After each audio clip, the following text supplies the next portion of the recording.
à tous et alors bienvenue en ce 5 prairial de l'an 232, parce qu'on est complètement dans le sujet, autrement dit le 25 mai 2024. Donc je vais faire un petit sondage très vite. Qui ne connaît pas ou qui vient pour la première fois à l'Université populaire du 14e? Voilà, c'est super parce que ça fait toujours plaisir de présenter notre association. Donc l'association Les Amis de l'Université populaire existe depuis maintenant 2011, forte d'une richesse de nombreux cycles sur différents sujets. L'idée, c'est de démocratiser l'accès à la culture et au savoir. Les cycles se décident au sein d'un conseil d'orientation qui réunit adhérents et experts qui nous font la joie et souvent sont des intervenants qui sont déjà venus au sein de nos différents cycles. Et c'est là que se dessinent et se décident les différents cycles de conférences. Ça varie, on essaye de varier les sujets, ça peut être de la politique, de l'histoire, de la science. Voilà, donc on est très très varié. Vous pouvez regarder tout ça sur notre site internet UP14 ou aller directement sur notre chaîne YouTube. Voilà, vous retrouverez aussi toutes les séances, cette séance-là aussi sur YouTube. Écoutez, bienvenue et surtout un très grand merci à nos différents intervenants. Ah, il me dit merci.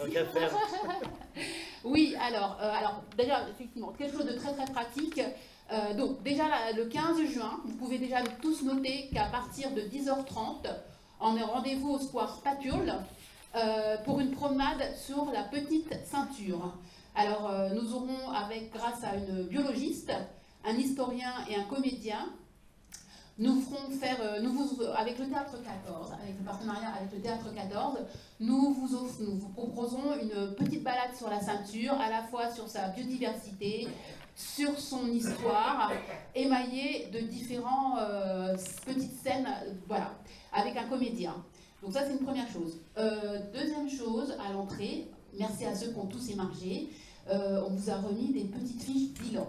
L'idée, c'est d'un bilan, c'est qu'avant de partir, les fiches soient remplies au maximum et que nous puissions, nous aussi, c'est une sorte de feedback, enfin de retour aussi pour nous, pour savoir si on est toujours ça vous intéresse toujours ce qu'on fait et si vous voulez voir évoluer les choses ou même si vous avez des idées de cycle. Et je finis. Merci surtout d'éteindre vos portables, vos téléphones mobiles, de les mettre sur silencieux parce que par respect pour nos trois intervenants. Et je passe la parole à M. Candard. Bien, merci beaucoup.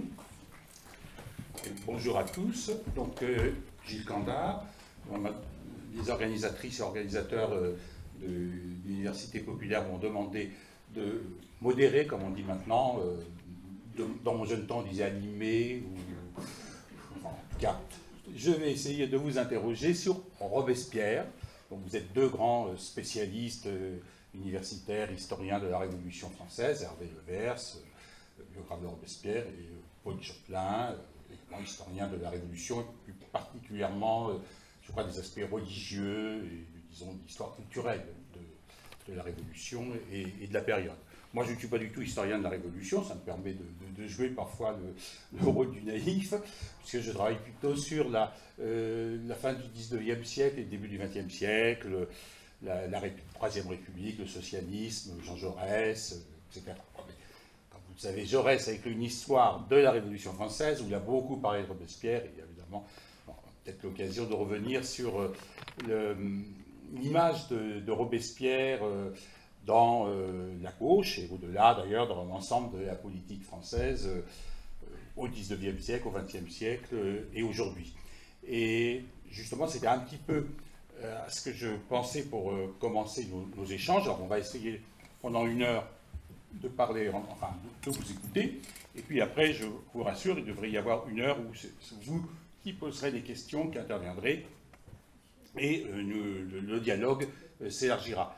Dans un premier temps, pour, disons, situer un petit peu les choses au sujet de Robespierre, moi, avec mon expérience, surtout de professeur de lycée, en collège, lycée, et après en classe préparatoire, je savais que lorsqu'on parlait de Robespierre, très rapidement, il y avait un moment où on citait la célèbre phrase du grand historien Marc Bloch, « robespierriste, anti-robespierriste, nous vous crions grâce, dites-nous simplement quel fut Robespierre. D'ailleurs, au passage, on conseillait aux élèves d'utiliser Marc Bloch, cette citation ou une autre, en introduction ou en conclusion de dissertation. Ça faisait partie des petits conseils qu'on pouvait donner. Alors, puisque j'ai la chance d'avoir deux grands spécialistes de Robespierre, j'ai envie de commencer par cela. Pour vous, très simplement, est-ce que vous pouvez nous dire quelles sont les caractéristiques essentielles qui permettent de définir un peu Robespierre après vos années d'études? Est-ce que vous pourriez répondre à cette question? Quel fut Robespierre? Alors peut-être le biographe de Robespierre d'abord, et puis ensuite Paul Chaplin. Oui, bonjour à tous, bonjour à toutes.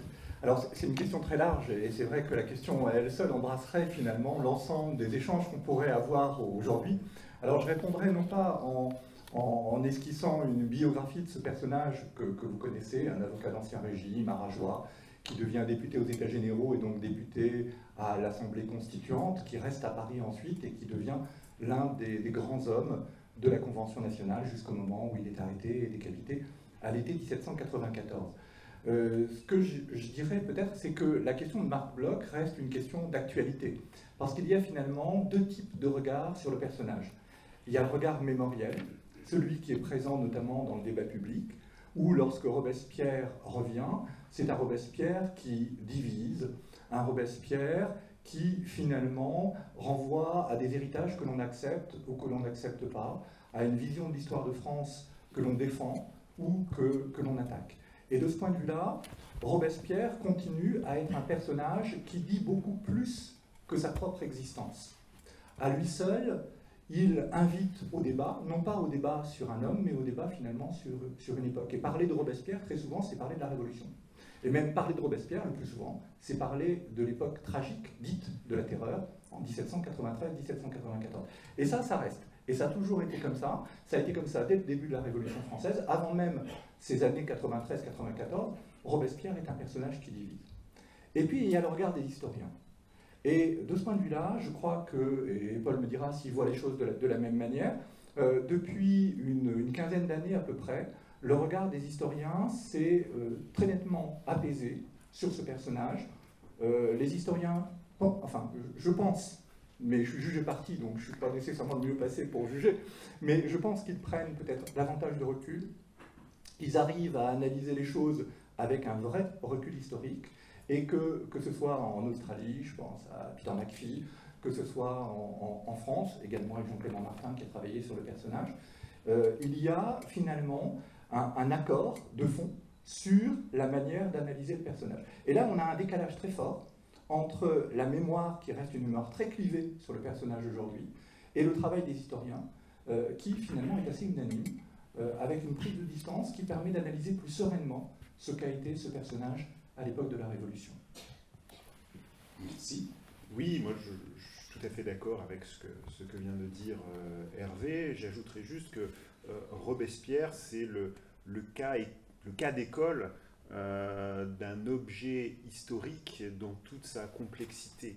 Et j'enseigne, je suis chercheur mais aussi enseignant à l'université, et c'est vrai que parler de Robespierre dans un cours d'université, c'est une façon d'aborder tous les problèmes de l'histoire. Donc l'imbrication entre histoire et mémoire, et surtout comment on fabrique à chaud l'événement, c'est-à-dire que l'historien revient aux sources, il détricote tous les récits qui se sont entremêlés au fil du siècle, mais ce qui est intéressant avec Robespierre, c'est que Robespierre lui-même, ses amis, ses détracteurs, dans leur action politique, avaient une conscience de l'histoire et ont écrit l'histoire. Il y a tout un système de représentation, donc ils écrivent l'histoire de la Révolution française, ils se réfèrent beaucoup à des périodes du passé, notamment à l'Antiquité romaine, à la République romaine, et c'est très intéressant justement de réfléchir sur cette dialectique de l'histoire en marge, la construction de l'histoire, et de ce système de référencement, et un système de référencement qui continue au fil des siècles, après la mort de Robespierre. Donc c'est intéressant sur l'analyse du discours, et donc finalement ce Robespierre, c'était le titre du volume collectif que nous avions fait au sein de la Société des études robespierristes, Portrait croisé. C'est un personnage un petit peu kaléidoscopique, avec toute une série de facettes, et qui nous en disent long sur l'histoire de la Révolution française et ses représentations, mais aussi comment l'histoire elle-même agit sur le politique, le social, le culturel. Donc aujourd'hui, Robespierre, c'est un sujet qui est loin d'être épuisé. Les sources elles-mêmes, on en redira peut-être quelque chose, mais les sources sur Robespierre, ses œuvres complètes ont été éditées. On trouve de temps en temps quelques inédits. La dernière fois, c'était en 2011. On a fait un petit peu le tour des sources aujourd'hui sur le personnage, mais on ne cesse d'en découvrir parce que derrière Robespierre, eh bien, il y a plein d'autres acteurs qui gravitent autour de lui, qui sont mal connus, qu'on commence à étudier, et qui éclairent sous un nouvel angle la figure de Robespierre. Et donc, pour finir de répondre à la question, dites-nous qui était vraiment Robespierre, eh bien, on continue d'explorer, on continue de défricher ce champ de la Révolution française pour le faire apparaître aujourd'hui de plus en plus dans son contexte, et ce qui permet d'avoir un regard de fait plus apaisé, plus nuancé, parce que finalement, et je voudrais retenir cet aspect important, Robespierre n'est pas seul. C'est souvent, quand on parle de la Révolution, c'est le duel des grands hommes, Danton contre Robespierre, c'est l'image classique. Et aujourd'hui, on s'aperçoit, l'éclairage se fait sur la scène, et on s'aperçoit qu'autour de Robespierre, il y a plein d'autres individus. Et donc la façon dont ils interagissent entre eux, ça permet de mieux comprendre quel était le rôle de Robespierre. Et justement, de réfléchir aussi sur cette façon dont on construit l'histoire de la Révolution, pendant la Révolution et après, en excluant ou en mettant en lumière certains personnages plus que d'autres. Voilà. Bien, merci. Et évidemment, vous dites l'un et l'autre, finalement, que parler de Robespierre, c'est parler de la Révolution. Donc nous allons parler de la Révolution. Et j'ai envie de dire un peu, peut-être naïvement, que pour commencer à parler de la Révolution, il faudrait parler de ce qui existait avant la Révolution, c'est-à-dire de parler de l'Ancien Régime. Robespierre meurt à 36 ans, je crois. Il y a déjà 30 ans quand on va commencer la Révolution, donc une grande partie de sa vie se passe dans une France qui n'est pas la France de la Révolution. Ce n'est plus disons, un adolescent ou un tout jeune homme lorsque la Révolution éclate, c'est déjà un homme fait qui a une carrière, un métier, une personnalité. Donc j'ai envie de vous interroger l'un et l'autre sur ce qu'était ce Robespierre français sous Louis XV et Louis XVI. Alors, effectivement, lorsqu'il arrive en 1789, lorsqu'il est élu aux États généraux, Robespierre est un homme qui arrive avec sa culture et avec une expérience professionnelle. Et cette culture, cette expérience professionnelle, qui n'est pas spécifique à lui, qu'il partage avec beaucoup d'autres acteurs de la Révolution française, c'est d'abord une culture qui a été acquise dans les collèges de l'Ancien Régime.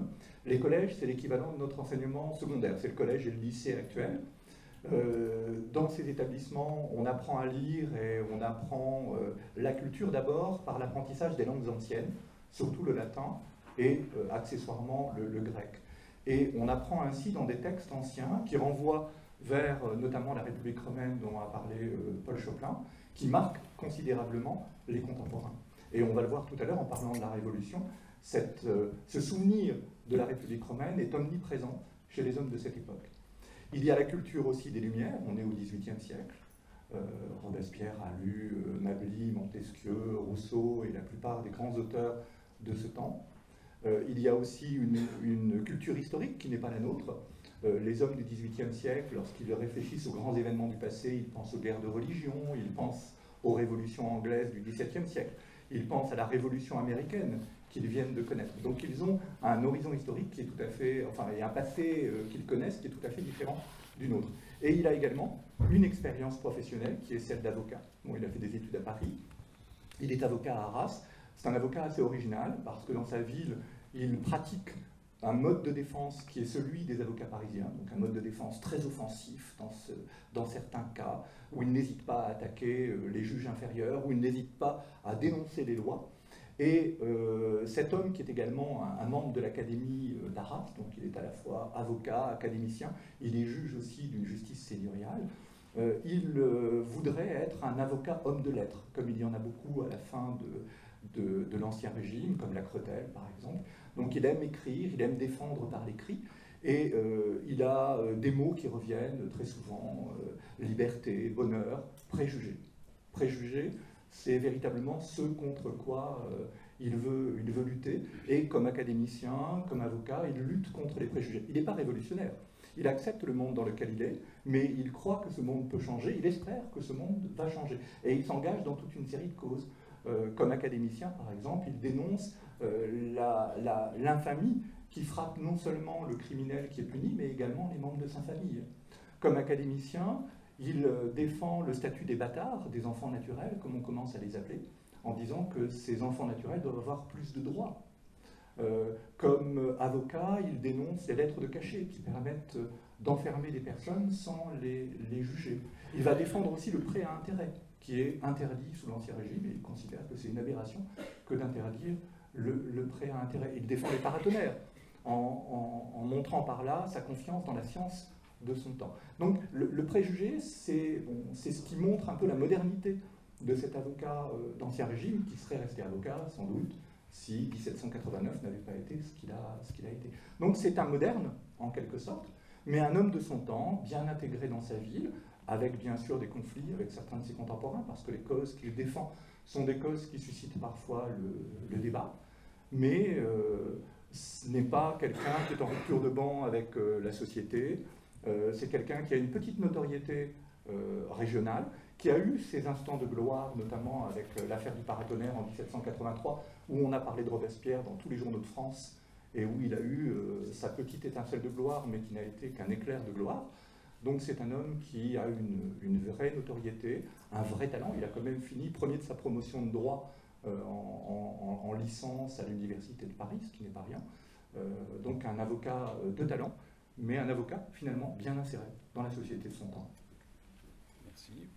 Oui, je rajouterais juste un angle religieux qui est mon sujet d'intérêt, parce qu'avant la Révolution, il est aussi le témoin d'une mutation profonde du cadre religieux de la société. Il y a une crise de la conscience chrétienne en Europe occidentale au XVIIIe siècle, avec en France une église catholique dominante qui est fragilisée, qui traverse une crise profonde, dont Robespierre est le premier témoin comme juge en plaidant dans des procès, des affaires concernant notamment les établissements monastiques qui sont très puissants dans le Nord, mais qui sont l'objet d'enjeux autour de luttes, autour de leur patrimoine temporel.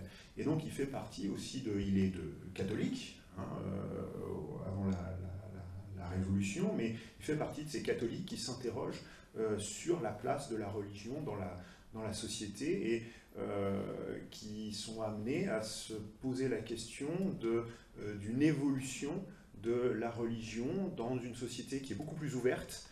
Se pose la question avant la Révolution de l'intégration des protestants, qui sont reconnus officiellement en 1787.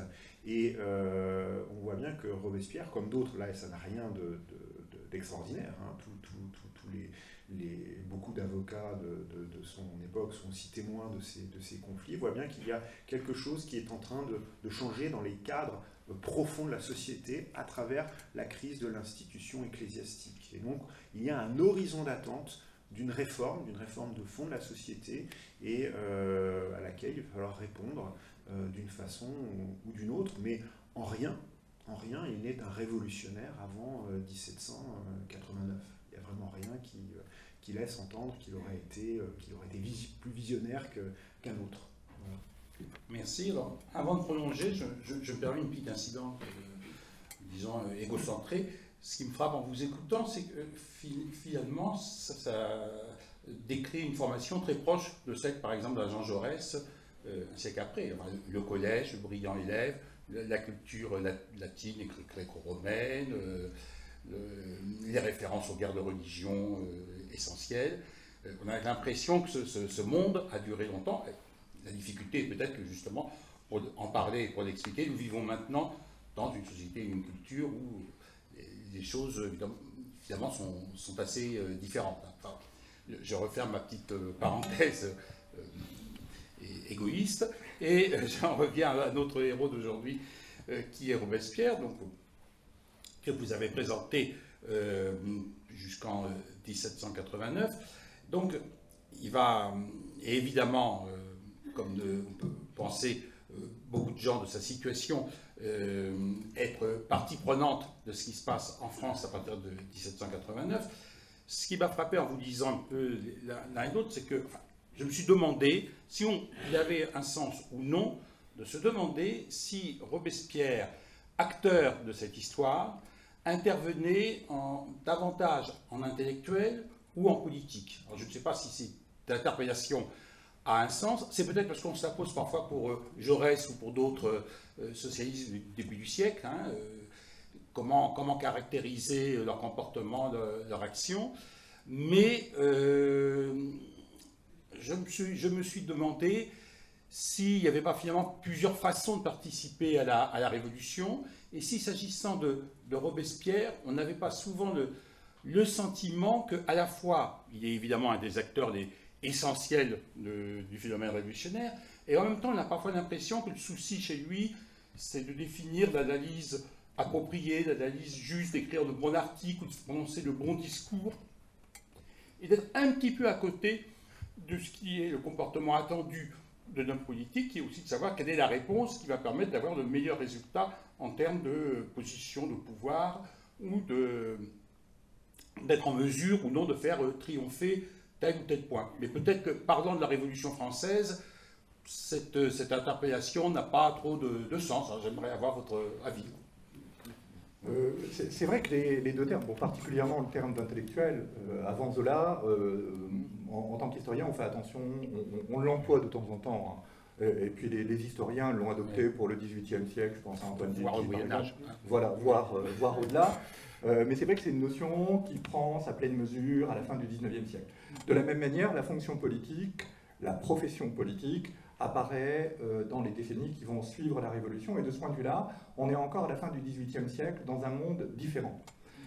Si on veut reprendre ces notions et essayer d'analyser la manière dont Robespierre conçoit son engagement, on peut dire que finalement il agit à la fois en intellectuel et en politique. Je veux dire par là que déjà sous l'Ancien Régime, il a mis en avant certaines notions auxquelles il croit, je pense notamment à la liberté et le bonheur, qui sont vraiment des leitmotifs chez lui, qu'il va reprendre au moment de la Révolution et qui vont devenir des mots qui structurent sa pensée et son engagement. De ce point de vue-là, on retrouve l'intellectuel d'une certaine manière. Il agit également en politique, en ce sens qu'il comprend très bien les jeux de pouvoir au sein de l'Assemblée. Il sait comment faire avancer ses idées, il sait attendre, il sait biaiser, et de ce point de vue-là, il agit pour obtenir le résultat qui est escompté. Cela dit, la conception de la politique qui est la sienne est une conception fin XVIIIe siècle, très différente de la nôtre. Je veux dire par là que son exigence politique est une exigence qu'on ne retrouve plus dans les sociétés du 19e et du 20e. Bon, il dit à un moment que la politique, c'est une sainte mission. C'est une sainte mission, et il ne veut pas que ce soit un vil métier. Et ça, il le dit en 1791, il l'écrit très clairement, et il propose des choses dès l'Assemblée constituante, dès 1791, et même dès septembre 1789, au moment où l'Assemblée discute de savoir si on va donner le veto au roi ou pas, c'est-à-dire si le roi pourra arrêter l'application d'une loi. Et dès ce moment-là, et il va poursuivre pendant toute l'époque de la Révolution sur cette voie-là, dès ce moment-là, il dit « le mandat d'un député, ça doit être un mandat court. Le mandat d'un député ne doit pas être immédiatement renouvelable. Il faut qu'il retourne dans la société civile avant d'exercer à nouveau le mandat de député. » Et il explique aussi « les députés sont corruptibles, c'est un principe. Il faut donc qu'il y ait autour de la salle des débats des tribunes très nombreuses avec des milliers de personnes pour que les députés discutent sous le regard du public. » Et il dit également, mais ça il le dit surtout en 1793, si un député n'est pas fidèle, les électeurs doivent avoir la possibilité de le démettre de ses fonctions avant la fin de son mandat. Ce qui compte, c'est que le député soit un mandataire fidèle, et il faut partir du principe, dit-il, que le peuple est bon et que les mandataires sont corruptibles. Donc il y a une conception de la politique très exigeante, avec une méfiance à l'époque, surtout envers l'exécutif. La corruption que l'on craint, c'est la corruption de l'exécutif. Et ça, il y a l'exemple anglais, avec la vie parlementaire anglaise, qui est une vie assez corrompue. Il y a l'exemple anglais qu'on ne veut pas reproduire en France. Et il y a donc, de ce point de vue-là, une conception de la politique d'une exigence terrible, bon, c'est la notion de vertu dont on pourra reparler tout à l'heure, hein, la vertu civique, une exigence au niveau de l'engagement politique qui fait que Robespierre est appelé l'incorruptible très vite. Hein. Dès la fin de l'année 1790, on lui donne cette épithète, on la donne aussi à d'autres, hein, notamment à Pétion, qui va devenir maire de Paris en 1792. Ils sont les deux incorruptibles de l'Assemblée. Et Marat, qui va populariser cette notion d'incorruptible pour Robespierre au printemps 1791, dit à ce moment-là que dans l'Assemblée constituante, qui est donc les États généraux devenus Assemblée constituante, il n'y a plus qu'un ou deux personnages incorruptibles, dont Robespierre est véritablement le modèle, parce que lui ne recherche pas les honneurs, l'argent et le pouvoir, il ne s'occupe que de sa mission. Et il y a là donc une conception de la politique qui est assez spécifique finalement à ce moment particulier qu'est la Révolution française. Oui, puis peut-être plus largement aussi du mouvement patriote qui se développe en Europe occidentale, plutôt du Nord, à partir des années 1760, après la guerre de 7 ans, qu'on retrouve justement d'abord en Angleterre, en réaction justement au système politique qui avait été mis en place par Walpole. Effectivement, il y a beaucoup de corruption, il y a des groupes de pression, des lobbies financiers et coloniaux qui sont très puissants. Et donc ce mouvement patriote insiste justement sur la vertu et le dévouement à ce qu'on va appeler même assez rapidement la République, la chose publique. On retrouve ça aussi à la même époque dans les Provinces-Unies, les Pays-Bas actuels, et dans les Pays-Bas autrichiens, la Belgique actuelle. Donc il y a ce mouvement de fond, ce mouvement patriote qui insiste justement sur une politique beaucoup plus vertueuse. Et puis chez Robespierre, il y a cet aspect aussi qui est là aussi assez typique de son époque, et il faut bien l'incarner dans ce moment-là. Il est animé par un providentialisme. Donc c'est l'idée selon laquelle l'histoire a un sens, et cette histoire, elle est forgée par une divinité. Alors ce providentialisme, il est d'origine chrétienne, hein, l'histoire a une fin, et donc les empires connaissent une ascension, puis un déclin, tout ça s'emboîte dans une finalité qui est le retour du Christ à la fin des temps. Et donc Robespierre baigne dans cette vision, mais il va la développer dans le cadre d'une vision qui petit à petit n'est plus chrétienne, il le reconnaît lui-même, mais l'idée qu'il y a un être suprême et qui a donné une mission au peuple français, comme il a donné à d'autres peuples une mission de libération, d'émancipation. Et donc cette tâche nécessite le dévouement le plus complet. Et donc cet aspect aussi est très important, je pense, dans ce mélange entre la pensée et l'action. Hein, il n'est pas le seul. Hein, là encore, il ne faut pas en faire un être extraordinaire. Simplement, il va le porter avec beaucoup de force à l'Assemblée constituante, puis après aux Jacobins, et ensuite toujours Jacobins et Convention, ce qui va lui susciter aussi quelques inimitiés, quelques railleries, mais cette mystique providentialiste est une caractéristique de son action politique. Merci. Alors justement, j'avais envie de vous interroger pour préciser cette spécificité du regard politique, enfin de ce qu'est la politique pour Robespierre et au temps de Robespierre, sur le titre de son premier journal, qui souvent interroge justement le défenseur de la Constitution. Hein, on ne s'attend pas à ça, Jaurès, l'humanité, d'autres le populaire, etc. Enfin, puis on pourrait remonter, comme ça, la vie du peuple, la vie du roi, on comprend. Le défenseur de la Constitution à propos de Robespierre. D'emblée, on ne l'aurait pas imaginé, me semble-t-il.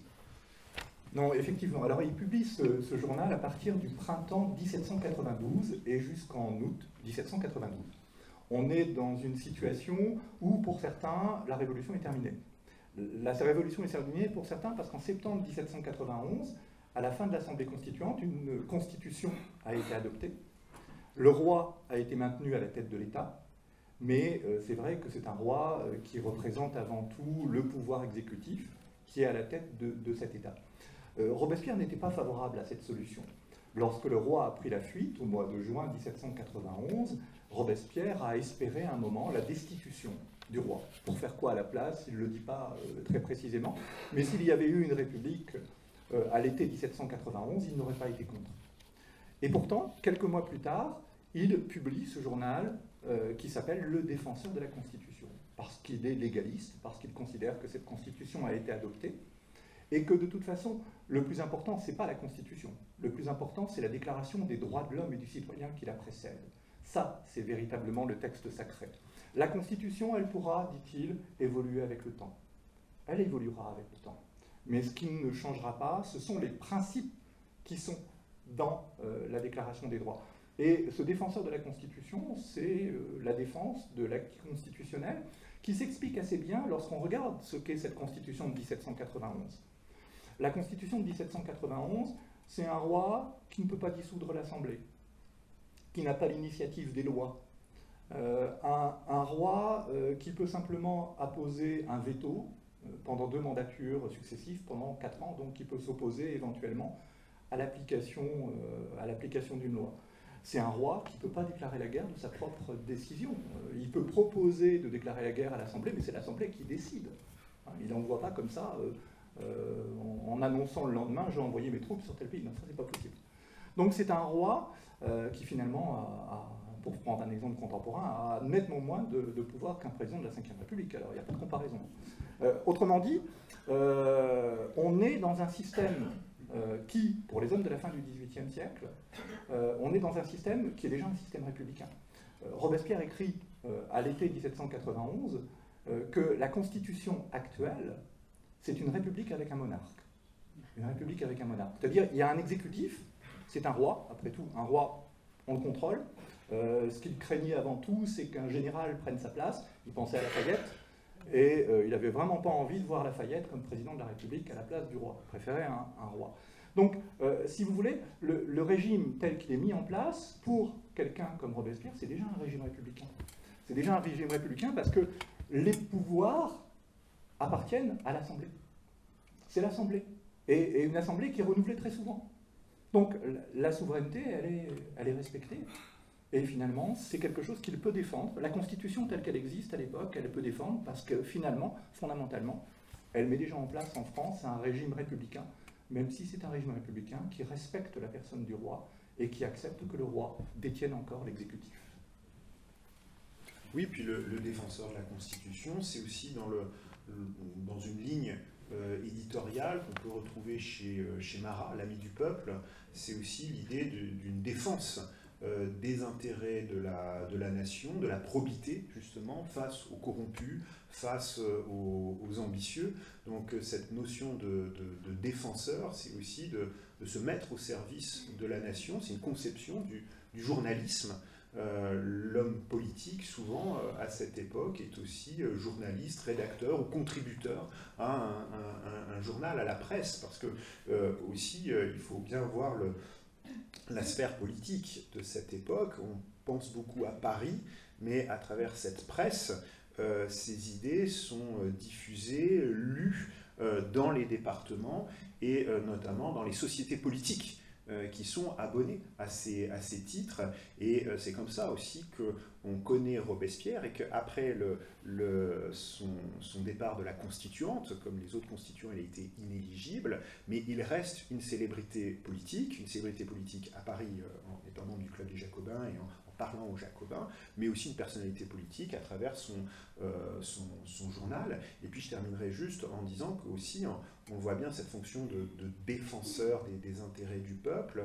Et il y a une similitude avec Marat, c'est aussi un journal qui dénonce les complots contre la Constitution, contre la nation, et notamment en août 1792, dans les derniers numéros, il se fera l'écho, avec derrière Marat, Gorsat et d'autres, de l'idée d'une Saint-Barthélemy qui était en préparation à Paris, et que le 10 août a heureusement déjoué, le peuple a pris les armes et a empêché un grand massacre, une grande œuvre de contre-révolution, qui aujourd'hui, on le sait, n'existait pas. C'était un complot, ce grand complot n'avait pas vraiment de réalité, mais il se fait l'écho de ces peurs, et donc il a aussi une fonction peut dire, il cherche à rassurer aussi le public, ce journal, donc ce défenseur de la Constitution.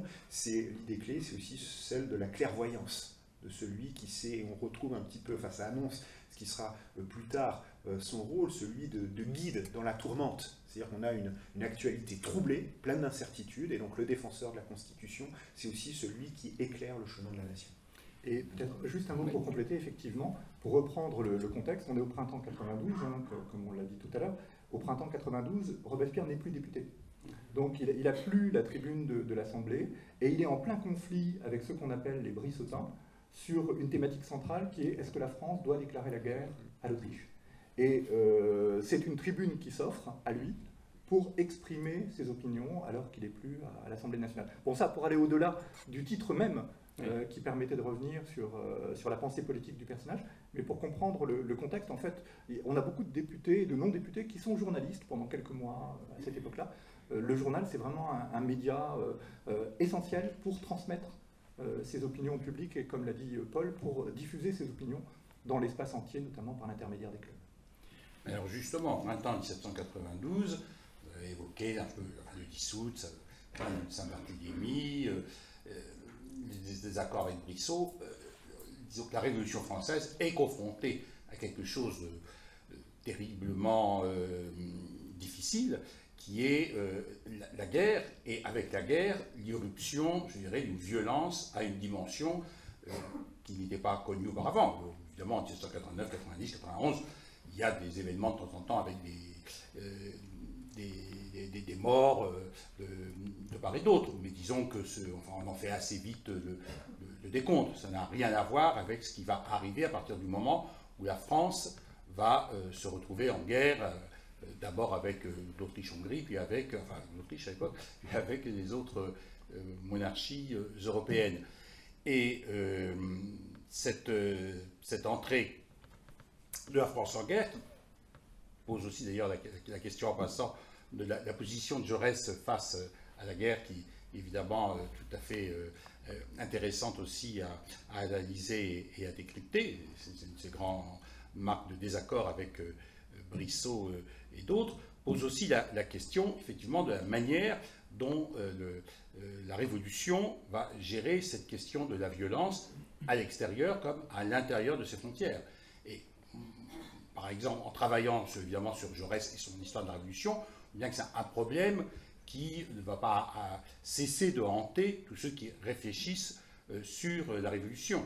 Et je vous disais, en préparant cette réunion, moi j'ai toujours essayé de voir comment Jaurès peut être à la fois celui qui essaye d'imaginer la plaidoirie qu'aurait dû faire Louis XVI pour essayer de sauver sa tête au moment du procès, et en même temps qui, dans la crise, par exemple, de la France, qui est en situation extrêmement difficile au printemps de 1793, dit très clairement que sous ce soleil du printemps 93, il siège aux côtés de Robespierre et considère que c'est lui qui définit la politique adaptée, adéquate, pour que la France puisse se sortir de ce mauvais pas, en faisant appel à quelque chose qui m'a fait penser à une phrase que j'ai retrouvée en même temps qu'on préparait cette réunion, une phrase que j'ai trouvée dans les mémoires du duc de Saint-Simon, quand il parle de l'Espagne, en grande, enfin, notamment de la couronne de Philippe V d'Anjou, en grande difficulté en 1709-1710. Il dit rien n'égale la force qui existe dans le cœur d'une nation, hein, pour se sortir du péril. Alors, évidemment, lui, il pense à sauver ce qu'il considère comme la monarchie légitime des Bourbons face aux prétentions des Habsbourg. Mais il y a un peu l'idée du recours à une force nationale qui va pouvoir sauver la Révolution à la fois à l'intérieur et à l'extérieur. Et là, il me semble que notre Robespierre change de dimension, mais est aussi confronté à quelque chose qui ne va pas cesser de l'interpeller, de l'hanter jusqu'à nous, qui est finalement l'acceptation ou non de la violence dans ce processus. Alors, il y a peut-être deux points qu'on pourrait se partager. Je te laisserai volontiers la question de la terreur, si tu veux. Ah ben voilà. Mais une question qu'on pourrait, enfin, qui nous intéresse tous les deux, mais... qui intéresse tout le monde. Et Jaurès lui-même va être très attaqué sur la violence corporelle. Bon, moi je le prendrais peut-être d'une autre manière. Je reviendrai justement en 1789 et 1792. On va partager chronologiquement. C'est vrai que la question de la violence est une question que l'on pose très fréquemment aujourd'hui, qui se pose déjà à l'époque. À mon avis, une question que l'on pose en des termes différents aujourd'hui qui ne se posaient en 1789, 1793, 94. Pourquoi? Parce qu'on a connu le XXe siècle. Et que le XXe siècle a changé tout à fait notre perception de la violence, d'une part, bon, parce qu'il y a aussi une évolution des sensibilités très nette entre le XVIIIe et aujourd'hui. Donc on ne perçoit pas notre degré d'acceptation de la violence à varier. Et qu'on a connu des événements terribles, notamment pendant la première et la Deuxième Guerre mondiale. Et ça, notre perception de la violence, notre perception de la Révolution a été totalement transformée. Et je crois que pour comprendre ce qui se passe à la fin du XVIIIe siècle, il faut revenir un petit peu aux mentalités des hommes de l'époque. Et c'est pour ça que moi je voudrais revenir sur 89-92 et la manière dont les hommes de la Révolution ont accepté la violence avant même le déclenchement de cette période qu'on appelle la Terreur, et qui se situe en 1793-1794. La Terreur, c'est... alors on pense d'abord, la Vendée, la guillotine, etc. Il y a bien d'autres choses. Il y a aussi l'abolition de l'esclavage, la première loi qui met en place une école gratuite et obligatoire pour les filles et les garçons, ou bien une loi qui permet aux femmes et aux hommes de gérer les biens de la famille en commun. Ça, c'est octobre 93. Ça va devenir dans la loi française 1965 et 1985, où là on a une véritable égalité entre hommes et femmes dans la gestion des biens du couple. Donc entre 1793 et 1985, on a quand même attendu 2 siècles. Et ça c'est en plein dans ce qu'on appelle la terreur. Alors 1789-1792, il y a déjà des premières violences, et des violences qui vont parfois très loin. En 1789, il y a, après le 14 juillet, le 22, 2 personnages importants qui sont Berthier et Foulon, qui sont assassinés à Paris et leurs têtes sont promenées sur des pics dans la capitale. Et Robespierre écrit à ce moment-là dans une lettre à un ami à Arras, il écrit que Berthier, non plutôt il parle de Foulon uniquement, il dit que Foulon a été exécuté par arrêt du peuple. Par arrêt du peuple. Un arrêt, c'est une décision définitive d'un tribunal. Et il emploie à bon escient le mot arrêt. Je veux dire par là que pour lui, c'est un jugement. C'est un jugement par un peuple qui a ressaisi sa souveraineté dans un moment particulier, qui est ce cœur de l'été 1789, où, pour Robespierre, on est dans un moment particulier, un moment de suspension du droit ordinaire, qu'il analyse, alors il l'analyse plus nettement dans ses textes de 1792, lorsqu'il parle de l'insurrection de Paris et de la prise des Tuileries, puis des massacres de septembre, début de septembre 1792, il dit que dans des moments de révolution, les hommes ont le droit de résister à l'oppression. Et là, il fait référence au droit naturel. Le droit naturel, c'est le droit pour chaque homme, notamment, de préserver son existence. C'est ce qu'on appelle aujourd'hui la légitime défense. Quelqu'un veut vous tuer, vous avez le droit, légitimement, de vous défendre, quitte à tuer la personne qui en veut à votre vie. Là, on l'analyse par le droit naturel. On part du principe que c'est un droit qui existait, disaient les hommes de l'époque, à l'état de nature, et un droit qui existe toujours dans l'état social.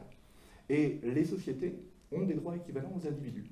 Lorsqu'on veut asservir une société, lorsqu'on veut la priver de sa liberté, cette société a un droit de résistance à l'oppression, et elle peut notamment éliminer le tyran ou éliminer son ennemi. Et à l'été 1789, comme à l'été 1792, Robespierre part du principe qu'on est là dans une suspension du droit ordinaire, qu'on entre dans un moment d'exception, un moment où la loi ordinaire cesse de s'appliquer pour permettre à la société entière de préserver son indépendance et sa liberté. Et ce recours à la violence ponctuelle, pour sauver la société, est quelque chose d'assez largement accepté à l'époque. Il y a un premier débat parlementaire en France sur l'abolition de la peine de mort, fin mai, début juin 1791. Fin mai, début juin 1791, il y a Le Pelletier de Saint-Fargeau qui propose un code criminel, et dans ce code criminel, il propose l'abolition de la peine de mort. Ça ne va pas passer. Mais il propose l'abolition de la peine de mort pour tous les crimes de droit commun, mais il garde une exception c'est lorsqu'un homme met en danger l'existence même de la société et la liberté de la société. Là, contre cet homme-là, le recours à la peine de mort est acceptable. Et on est là dans une manière de penser qui est étrangère à la nôtre, qui est celle de la fin du XVIIIe siècle, avec notamment ce droit de résistance à l'oppression qui va se retrouver dans les textes parlementaires, et notamment les textes constitutionnels. Jusqu'en 1793, on le retrouve très nettement dans la Déclaration des droits de 93 et dans la Constitution de 93. Et on a là, finalement, un recours ponctuel à la violence qui est accepté, y compris constitutionnellement, par les hommes de l'époque. Et après les massacres de septembre, notamment, Robespierre va prononcer un discours à la Convention, un discours très important le 5 novembre 1792, où il va dire à un moment, vouliez-vous une révolution sans révolution? Et il va dire également qu'il n'est pas possible d'arrêter le flot de l'insurrection populaire. Ça ne se décide pas. Et à partir du moment où un peuple se lève pour se libérer, pour obtenir la préservation de sa liberté, il y a des violences qui s'accomplissent, qu'il regrette, mais qu'il ne condamne pas. Et je pense que ça aide aussi à comprendre justement ce qui s'est passé en 93-94. Oui, alors je vais tricher parce que je vais remonter encore le temps. Non, mais pour compléter, pour bien dire aussi que c'est dans l'esprit de l'époque, cette idée d'entorse au cours commun de la loi, c'est le coup de majesté des rois de France. Dans une situation extraordinaire, on peut ordonner, le roi peut prendre la décision d'ordonner l'exécution pour le salut du royaume d'un individu qui menacerait par sa position ses ambitions tyranniques. C'est ce qui arrive au chef protestant en 1572, au duc de Guise en 1588, ou pas forcément le roi, pendant la Fronde en 1748, 1749, le Parlement de Paris, alors le Parlement qui est une cour de justice, mais qui considère que Mazarin exerce une tyrannie, qu'il est un ennemi public et que la violence est permise contre lui. Donc cette idée d'une violence purificatrice qui permet de rétablir l'ordre qui a été troublé par des individus qui commettent des abus, c'est quelque chose d'assez classique dans la société. Donc là, c'est ce qui se passe pendant la Révolution. On a ce moment où des individus, par leur comportement, créent du désordre et menacent clairement la sécurité de la nation. Et pour arriver justement en 92, on a aussi toute une mécanique de la guerre civile, parce qu'il faut dire aussi ce mot, la Révolution française est aussi une guerre civile. Une guerre civile qui a été, c'est une mécanique que les historiens aujourd'hui continuent d'étudier. Je me permets de citer le livre important de Timothy Tackett, L'anatomie de la terreur, qui a été publié, la traduction française c'est 2018, si je ne me trompe pas, qui montre bien qu'il y a une mécanique qui commence dès 1789, fondée sur une crise informationnelle, et donc un système de représentation entre adversaires, fondé sur la peur notamment du complot, et donc c'est la peur qui alimente la haine et qui alimente les violences de part et d'autre. Là aussi, il faut dire, ce n'est pas les méchants révolutionnaires violents contre des gens doux et modérés.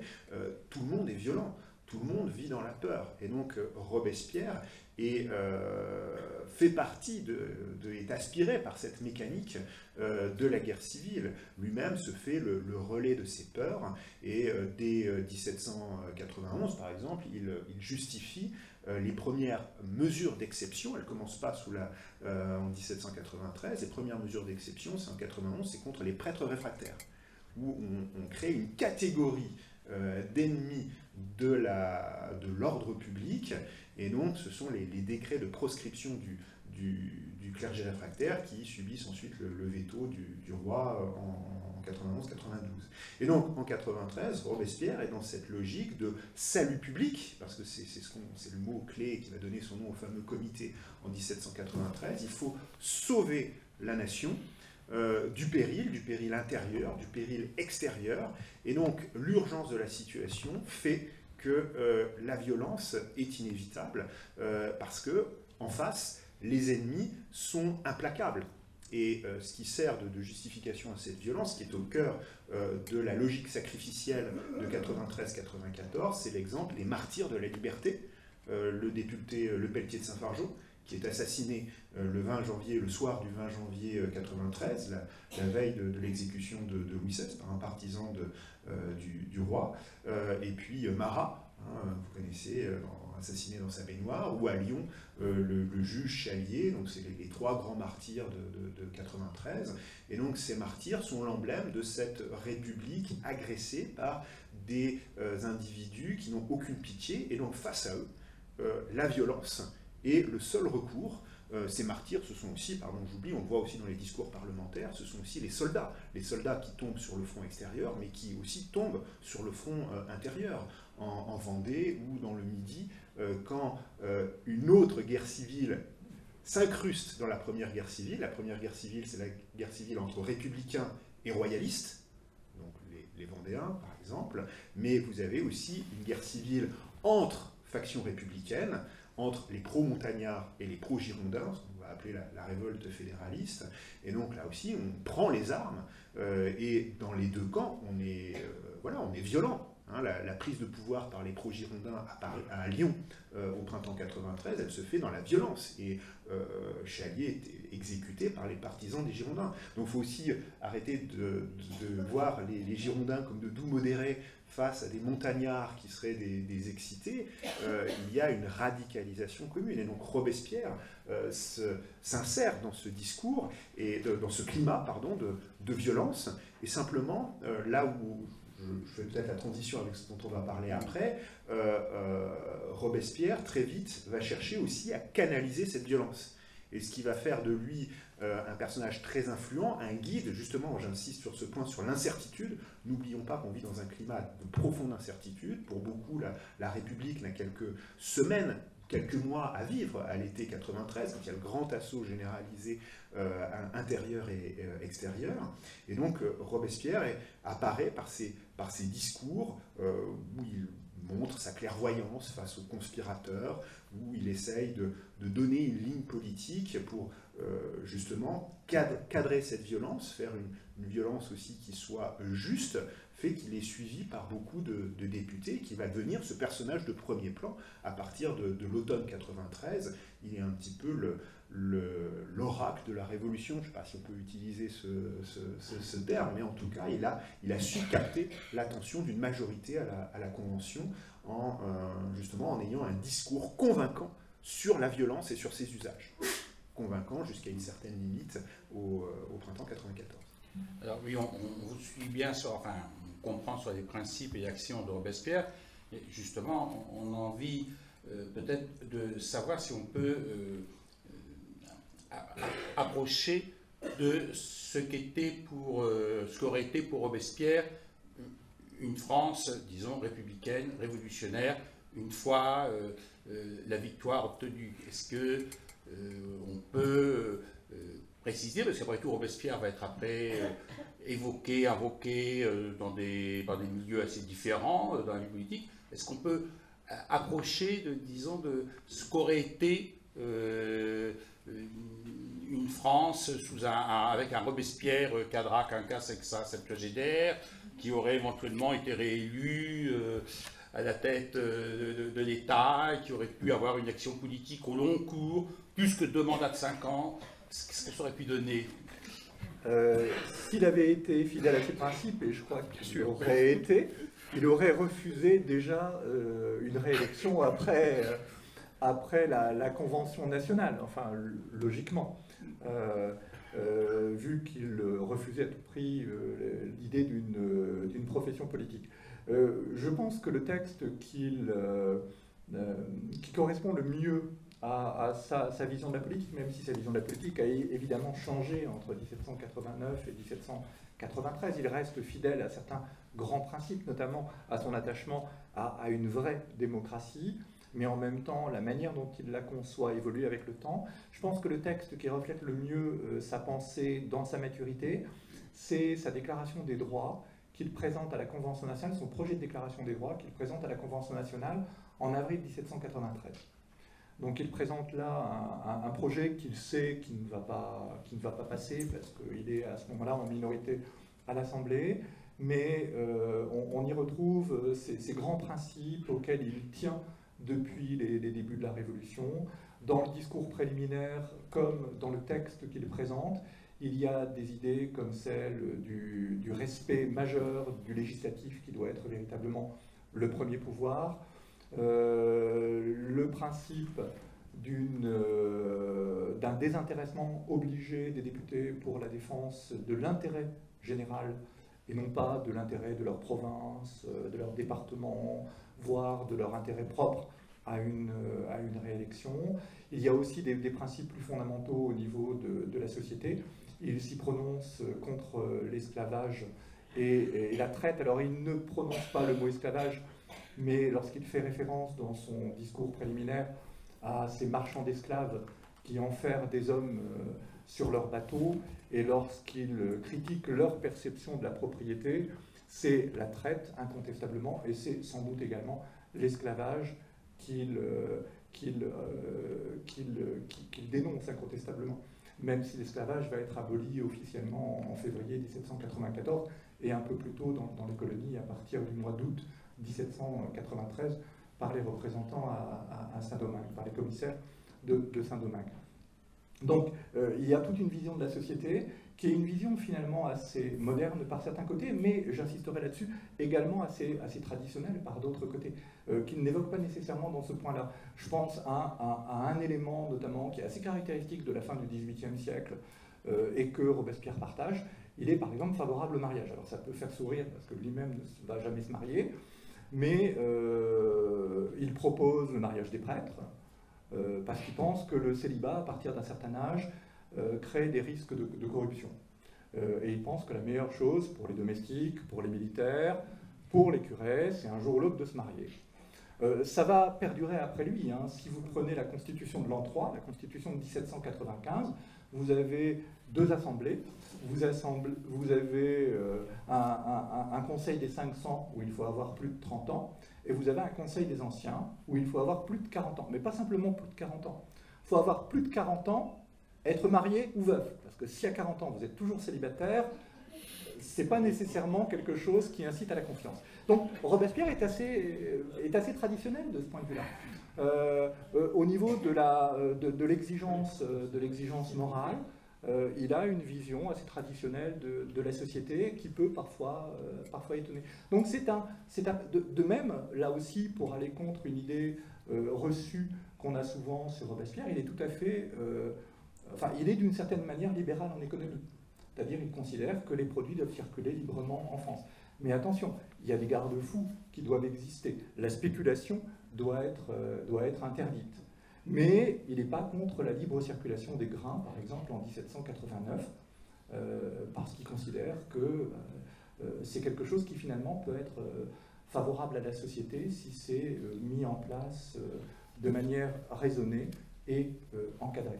Donc c'est un homme de son temps, mais avec des idées qui n'est sont des idées exigeantes au niveau politique. Hein. C'est véritablement un démocrate, et je pense que le mot n'est pas souvent employé, mais il est parfois employé à l'époque de la Révolution, notamment par Camille Desmoulins dès 1789, qui se dit démocrate et qui est de ce point de vue-là dans une conception de la vie politique assez proche de celle de Robespierre. Donc un démocrate, incontestablement. Est-ce que la démocratie telle qu'il imaginait aurait pu fonctionner? On ne sait pas, parce que la Constitution de 93 n'a jamais été appliquée. C'est un démocrate, incontestablement, mais c'est aussi un moderne, en ce sens que les évolutions économiques, les évolutions de la pensée économique du 18e, on est avant l'industrialisation, hein. Ces évolutions de la pensée économique, les évolutions de la pensée sur la société, bon, je dis qu'il était pour le mariage, mais en même temps, il est pour l'égalité des enfants, enfants naturels ou enfants légitimes. Là, c'est beaucoup plus moderne pour l'époque. Donc il a une certaine vision de la société, dominée par, encore une fois, l'idée de liberté, l'idée de bonheur, et notamment l'idée de bonheur collectif. Ça, c'est vraiment ce qui guide Robespierre, mais également beaucoup d'autres révolutionnaires à cette époque. Oui, moi je pourrais même dire, je ne sais pas, peut-être le modèle, c'est le directoire, finalement, ce que sera la Constitution de l'an 3, mais avec la démocratie, c'est-à-dire sans le rétablissement du suffrage censitaire, parce que là c'est une démocratie notable, hein, la République directoriale, ce qu'il ne voulait pas, et le directoire sans la corruption, enfin sans les arrangements avec notamment les milieux de la finance et puis le rôle de plus en plus important de l'armée. Mais malgré tout, chez les républicains de la deuxième moitié des années 1790, certains continuent de défendre ces idéaux qui ne disparaissent pas totalement avec lui. Et bien sûr, on retrouvera ensuite au XIXe siècle. Ah oui, sur le maintien de la culture politique, à propos du mariage, je pensais toujours évidemment à Jaurès qui peut critiquer les boulangistes en disant mais que sont les boulangistes? C'est une bande des divorcés qui n'ont pas su rester dans les liens du mariage. Hein. C'est surprenant, vous voyez que le respect du mariage à gauche a duré longtemps. Alors, il faut évidemment que nous tenions, soyons nous aussi démocrates et que nous tenions la parole au peuple de l'université populaire.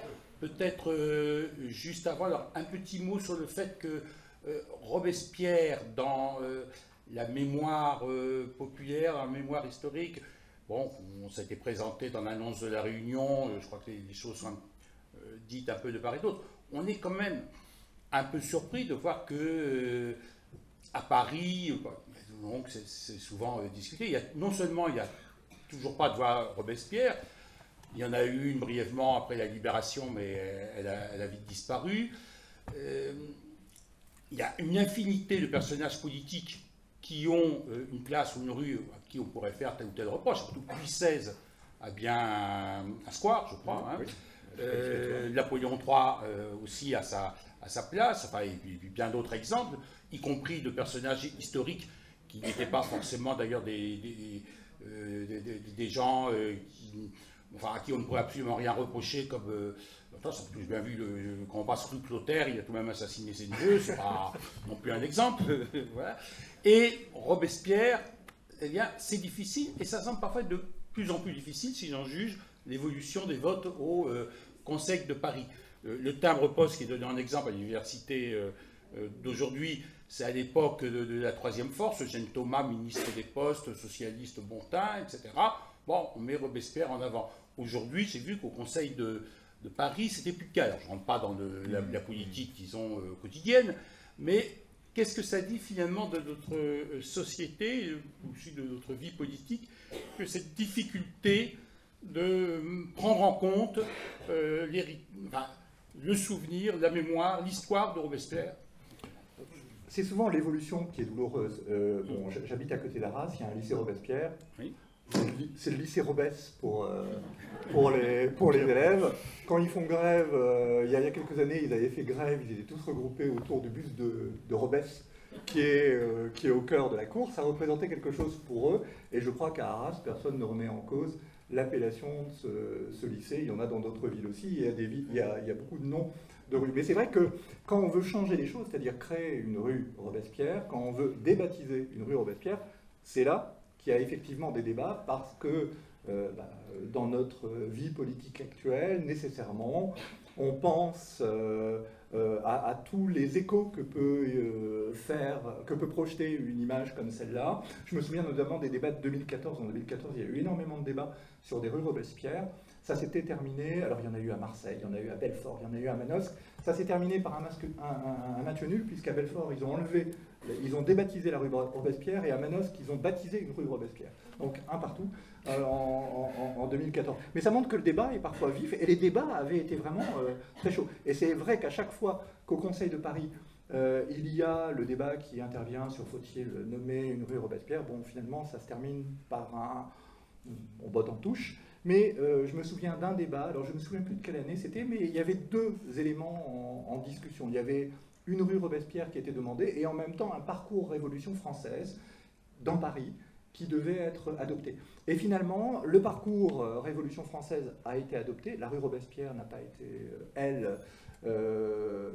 on n'a pas baptisé une rue Robespierre, mais il y a quand même eu ce choix de mettre en évidence un parcours Révolution française dans Paris qui montrait qu'il n'y avait pas une hostilité totale. Enfin, disons que l'hostilité, c'était pas Robespierre, c'était ce qu'il représentait et ce qu'il suscitait de débat dans l'espace public. Et je crois que le problème actuel, c'est surtout ça. C'est-à-dire, c'est l'interprétation qu'on peut donner de ce phénomène. Alors je mentionnerai simplement qu'il n'y a pas de rue Robespierre, mais il y a 2 plaques commémoratives qui sont dans Paris.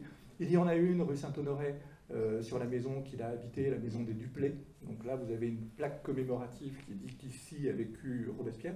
Et vous en avez une à la conciergerie, alors il n'y est pas passé longtemps, mais la conciergerie conserve une plaque en l'honneur de Robespierre qui mentionne, bon, il y a aussi, alors il y a beaucoup de souvenirs à la conciergerie, il y a le souvenir des Girondins, il y a le souvenir de Marie-Antoinette, elle est consensuelle d'une certaine manière, il y a aussi le souvenir de Robespierre, et il y a une plaque commémorative dans la conciergerie que vous pouvez voir également. Donc Robespierre n'est pas absent de l'espace public, mais c'est vrai qu'il est assez discrètement représenté.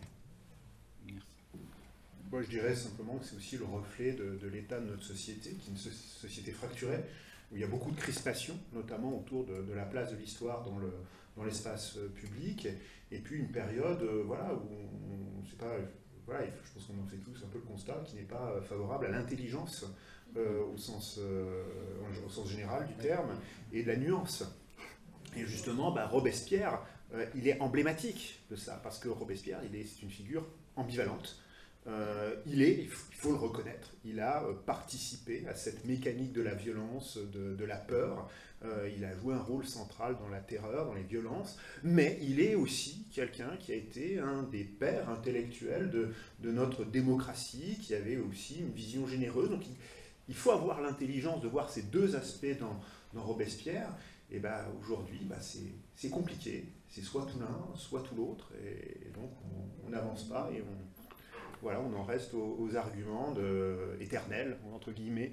On voit bien que les débats à la mairie de Paris, on voit bien chacun compte sur ses positions, et on n'en sort pas. Donc il est malheureusement le reflet de cet état aujourd'hui du débat politique et du débat intellectuel dans notre pays. Eh bien, merci. Vous terminez tous les deux sur débat. Donc maintenant, 2 débats avec vous tous. Alors, attendez, madame, juste On veut bien en parler, Vous parlez dans le micro. parce que sinon, on ne va pas vous entendre. Alors, est-ce que je peux juste vous récupérer le Je micro? vous donne mon micro. Comme ça, j'entends la réponse. Bonsoir tout le monde. Oui, je suis étonnée que vous ne parliez pas de la période de la terreur. Je voudrais vous en parler. Oui, Parce que, enfin, c'est pas de problème. On On garde a le un meilleur petit pour peu la fin. abordé. Hein, mais on a un petit peu abordé quand on parlait de ces principes en 93 et tout. C'est la période de la terreur. Attends. Je veux voir. Presque après 14. Moi, j'ai juste une question. Tout à l'heure, vous avez évoqué de façon à peu près, c'est normal, le combat avec les Girondins. Ma question, c'est quid avec les hébertistes? Où là aussi, je pense que c'est un peu violent et fort. Alors, par quoi on commence Une demande forte sur la terreur. Il me Bon, semble qu'on la l'avait un terreur. petit peu Alors, vu, disons un peu les principes. voilà. Peut-être qu'on n'a pas assez prononcé le mot. Quoi. Pour répondre à votre question sur la terreur, la terreur c'est un sujet immense, bien sûr. Alors je vous dirais peut-être quelques mots sur la manière dont les historiens traitent cet événement depuis quelques années. Ce que les historiens ont souligné ces dernières années, c'est le fait que la notion de terreur, avec un T majuscule, est ce qu'on peut appeler une appellation posthume. Je veux dire par là qu'en 1793-1794, on ne vit pas une période qui s'appelle la terreur de la même manière que sous la Renaissance.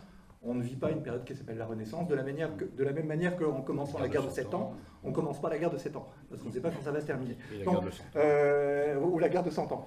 Ça sont des appellations posthumes. On ne peut pas en faire l'économie.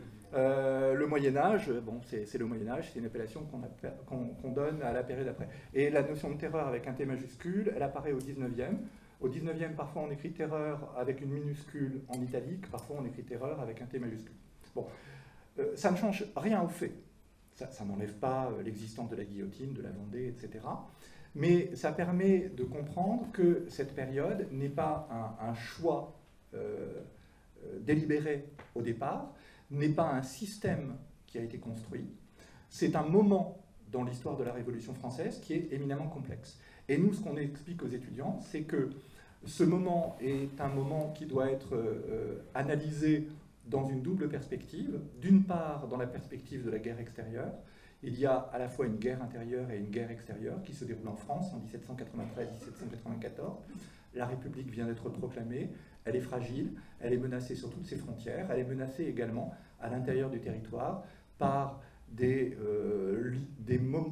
lieux de guerre civile, hein, comme dans la Vendée militaire, comme dans les lieux de résistance qu'a évoqué Paul Chopin, notamment du côté de Lyon, du côté de Toulon, du côté de Bordeaux, là où les Girondins ont résisté à l'éviction d'une trentaine de députés à Paris en juin 1793. Et ça crée une répression très sévère qui va s'opérer par différents tribunaux, dont le plus connu, c'est bien sûr le tribunal révolutionnaire de Paris, mais vous avez l'équivalent également dans les provinces. Globalement, c'est à peu près 17 000 exécutions décidées par les tribunaux en 1793-1794. Mais ça s'analyse parallèlement à la guerre qui est menée sur les frontières. Et pour comprendre la complexité des choses, c'est ce que je disais tout à l'heure très rapidement, ça doit s'analyser également avec des mesures qui sont adoptées pendant la même période et qui rendent les choses très complexes. C'est pendant ce qu'on appelle la terreur qu'est aboli pour la première fois en Europe occidentale l'esclavage, le 4 février 1794. C'est pendant cette période-là, en décembre 1793, qu'on va adopter en France une loi bien oubliée, la loi Bouquier, qui instaure pour la première fois l'école gratuite et obligatoire pour les garçons et les filles, pendant 3 ans. On devra attendre le milieu du 19e. C'est pendant cette époque, et je l'ai dit tout à l'heure, que les hommes et les femmes, en octobre 1793, obtiennent pour la première fois, ça ne va pas être appliqué, le droit de gérer en commun les biens du couple. 1793, il faut attendre 1985. Donc, on est là dans un moment tout à fait étrange, qui est un moment de violence exacerbée, incontestablement, parce que ces hommes veulent défendre à tout prix et considèrent qu'ils en ont la légitimité, la République qu'ils viennent d'établir, et en même temps, ils sont en train d'essayer de construire un monde nouveau, avec des principes qui, aujourd'hui, ne nous étonnent pas trop, parce que toutes ces lois que je viens d'évoquer, elles sont rentrées petit à petit dans les mœurs, et aujourd'hui, personne en France ne dirait il ne faut plus rendre l'école gratuite et obligatoire pour les filles, ou il faut que les hommes gèrent seuls les biens du couple. Bon, ça paraîtrait complètement saugrenu, et plus personne ne peut tenir un discours comme celui-là, mais il faut se rendre compte de la modernité de ce discours en 1793 et 1794. C'était des mesures pleinement révolutionnaires. Donc, la terreur, c'est un peu... ça ne se limite pas à la guillotine, c'est ce que je veux dire. La guillotine, c'est un fait. Elle existe. Personne ne la conteste. Ce qui s'est passé en Vendée, ce sont des faits. Il y a sans doute entre 150 et 180 000 morts pendant les guerres de Vendée. C'est un fait. Personne ne le conteste. Il y a des gens qui disent, les historiens universitaires contestent ça. Ben non, on n'a jamais contesté ça. Les chiffres sont des chiffres. Mais pour comprendre le phénomène, il faut prendre le tout ensemble, sinon on ne comprend rien. Oui, puis je pense que la façon aussi dont on veut présenter Robespierre, c'est pour sortir aussi de cette fixation sur la période 93-94, parce qu'il faut prendre la période révolutionnaire dans sa longue durée. Les violences, on l'a dit, ne commencent pas en 93. À Nîmes, en 1790, en juin 1790, pendant 3 jours, il y a 300 personnes qui sont massacrées dans le cadre d'un affrontement politico-confessionnel. C'est un déchaînement de violence.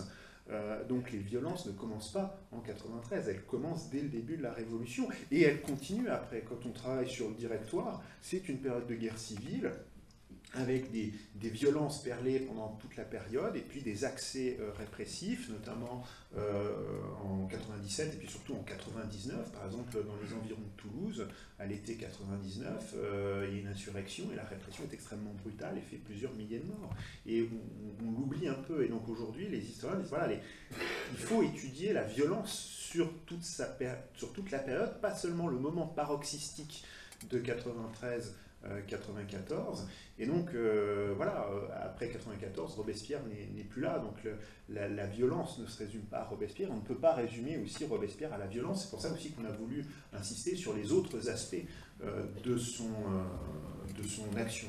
Et donc voilà, on essaye aussi aujourd'hui je pense que ce moment 93-94 n'a pas encore livré tous ses secrets, Et je voudrais insister là-dessus, cette histoire, elle est toujours en construction, parce qu'elle est l'otage de représentations, de mythes forgés pour l'essentiel au XIXe siècle, et les historiens travaillent toujours, de toute génération, continuent d'aller dans les archives, parce que cette période est loin d'avoir livré tous ses secrets, et la compréhension fine de ces logiques, notamment ces logiques géographiques, parce que c'est aussi la Révolution, c'est une géopolitique, pour reprendre l'expression de Michel Vauvel.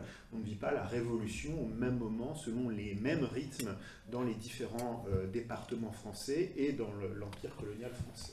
Donc il y a aussi cette complexité qu'on a voulu faire ressortir dans la première partie de l'intervention, mais on peut répondre à toutes les questions plus précises sur le moment 93-94. Voilà. Et les Girondins, oui, pardon. Les hébertistes. Voilà, les hébertistes. Alors, sur les hébertistes, on est effectivement, la condamnation des hébertistes, on est en mars 1794. On est à un moment assez tragique de division des républicains. Bon, c'est l'époque où on envoie d'abord les hébertistes à la guillotine et ensuite ce qu'on appelle les indulgents ou les dantonistes quelques jours plus tard. Donc on est en mars-avril 1794, et c'est vrai que c'est un moment qui est assez difficile à comprendre, mais qui en même temps permet de dégager deux enseignements. Premier enseignement, c'est que pour les hommes de l'époque, Robespierre n'a pas nécessairement l'image qu'on a aujourd'hui. En décembre 93, Robespierre dit à un moment, on me présente comme un modéré. Voilà. Il dit ça à un moment, on me présente comme un modéré. Alors nous, ça nous paraît assez étrange, mais ça veut dire qu'il y a toujours des personnes qui sont, dirait-on aujourd'hui, plus à gauche que lui. Il y a eu Jacques Roux et les Enragés pendant l'été 1793, notamment juste après la mort de Marat. Il y a ensuite Hébert et ceux qu'on appelle les exagérés, qui veulent plus de révolution que ce que propose la Convention à ce moment-là. Et au début de l'année 1794, ce qui va se passer, c'est que le comité de salut public, qui est un ensemble d'une douzaine de députés, alors ils sont 12 ou 11 en fonction des moments, qui sont un peu une sorte de gouvernement sans l'être vraiment, ce sont des députés qui ont une responsabilité particulière dans la gestion des affaires publiques, et notamment dans la gestion de la politique aux frontières et de la politique militaire, mais également de la politique intérieure. Le comité de salut public, au début de l'année 1794, va prendre la décision d'essayer dirait-on aujourd'hui, de faire une union nationale, c'est-à-dire de préciser la ligne politique qui doit être une pour gagner la guerre et pour maîtriser toutes les résistances intérieures. Et dans ce cadre-là, un cadre de révolution, un cadre de guerre, une dissidence politique est assimilée à une opposition politique. Et il y aura un choix qui va être fait par le comité de salut public, mais aussi par le comité de sûreté générale, qui est l'autre comité dit de gouvernement de la Convention nationale,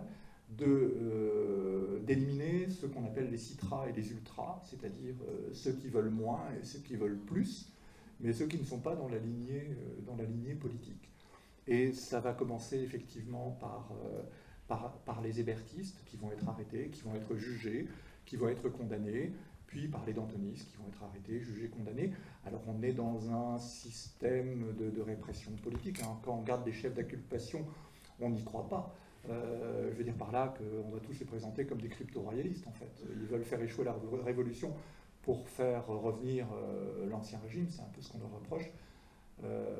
Mais en fait, on est dans un moment d'incertitude politique majeure, de risque d'élimination de la République qu'on vient de créer. Et on arrive à cette ultime étape de républicains qui s'entre-déchirent entre eux. C'est un moment tragique dans cette période qu'on appelle la terreur. La terreur, et c'est vrai qu'on ne l'avait pas évoqué jusque-là. On avait évoqué les résistances intérieures, on avait évoqué la guerre extérieure, mais il y a également ces déchirements entre républicains qui s'opèrent à ce moment-là. Une question, Justine. Pouvez-vous nous dire un mot sur... Juste parler dans le micro. Comment ? Parler dans le micro. Pouvez-vous nous dire un mot sur le culte de la raison, l'être suprême? Vous n'en avez pas parlé. C'est quelque chose que je n'arrive pas à bien comprendre pourquoi Robespierre a voulu mettre en évidence cet aspect dans une période de déchristianisation, de critique de la religion, et ce n'est était aussi en porte-à-faux avec d'autres partisans de la Révolution à la même époque. Voilà. Ça, Oui. En fait, l'un des grands problèmes, la Révolution est aussi une guerre de religion, avec ce problème posé dès 91 par l'apparition d'une église réfractaire, ces catholiques qui refusent la réforme de l'église votée par l'Assemblée constituante, la fameuse constitution civile du clergé. Et donc cette église réfractaire est tolérée dans un premier temps au nom de la liberté des cultes, mais petit à petit, cette église réfractaire est considérée comme, dans l'ère du soupçon, comme le bras armé du royalisme, ce qui est faux. Hein, aujourd'hui, les historiens l'ont bien montré, il n'y a pas de lien entre les évêques réfractaires et les émigrés, à part quelques exceptions. Mais il y a cette idée d'un complot, qu'on va appeler plus tard le complot fanatique, et donc qui conduit à écarter l'église réfractaire. Et puis il y a l'église constitutionnelle, ce sont les catholiques, prêtres et fidèles, qui soutiennent la Révolution. Et au début de l'année 93, une partie de ce clergé constitutionnel va prendre fait et cause dans l'affrontement entre Girondins et Montagnards, et certains vont défendre les Girondins et vont participer à la guerre civile. Et donc à l'été 93, chez une partie des républicains qui sont au pouvoir, et notamment les Montagnards, vient l'idée que la religion est un facteur de division, et notamment que l'Église a fait son temps. Les prêtres représentent un corps à part dans la nation qu'il faut détruire. Voilà, et donc il y a l'idée de détruire l'Église comme institution et de mettre un terme aux querelles religieuses en donnant un cadre commun qui est celui de la religion naturelle. Et cette religion naturelle, elle est promue pas par Robespierre au début, mais par des députés comme Hérault de Séchelles, notamment lors de la fête du 10 août 1793, au cours de laquelle est proclamée la fameuse constitution républicaine qui sera, comme vous le savez, jamais adoptée, mise entre parenthèses. Et lors de cette fête du 10 août, on affirme la nécessité de cette religion naturelle, religion bienfaisante. Il faut une religion, c'est la vision un peu héritée de Rousseau. La religion permet justement d'unifier, de réguler la société. Et Robespierre va se faire l'écho de ce besoin de religion à la fin de l'année 93, en réaction avec des actes anti-religieux, et essentiellement anti-catholiques, mais pas seulement. C'est pour ça que je ne suis pas d'accord avec la notion de déchristianisation, parce que le culte juif est lui aussi attaqué au nom de la lutte contre le fanatisme. Et donc, des églises sont fermées, il y a des mascarades, il y a des violences contre le clergé, et ça provoque de très fortes tensions dans le pays. Robespierre siffle la fin de la récréation en disant « Stop, ces attaques contre le culte, notamment contre le culte catholique, sont contre-productives, elles aliènent les catholiques, et il faut essayer de tolérer le culte catholique. » Robespierre, pour lui, le culte catholique, c'est fini. Enfin, c'est un ancien monde finissant. Lui, il aspire à une société sans prêtres autour de la religion naturelle. Mais en attendant, il faut maintenir, autoriser le culte catholique dans la limite du respect de la loi et promouvoir une nouvelle religiosité, la religion naturelle, dans le cadre de fêtes et de célébrations. On gagnera les esprits par l'exemple et non par la violence. Et c'est là où je continue aussi de répondre sur les hébertistes. Les hébertistes sont ciblés comme ceux qui ont voulu diviser la nation en orchestrant cette campagne contre le culte catholique. Et Robespierre, on n'en a pas parlé, mais c'est aussi quelqu'un qui, à partir de l'été 93, va être obsédé par l'idée d'un complot de l'étranger. Et donc, en gros, c'est les Anglais et les coalisés, hein, avec les Prussiens, les Autrichiens, qui conspirent, qui ont des agents dans le pays, qui cherchent à désunir la nation. Et donc Robespierre voit dans les attaques contre le culte catholique le fruit d'un complot délibéré.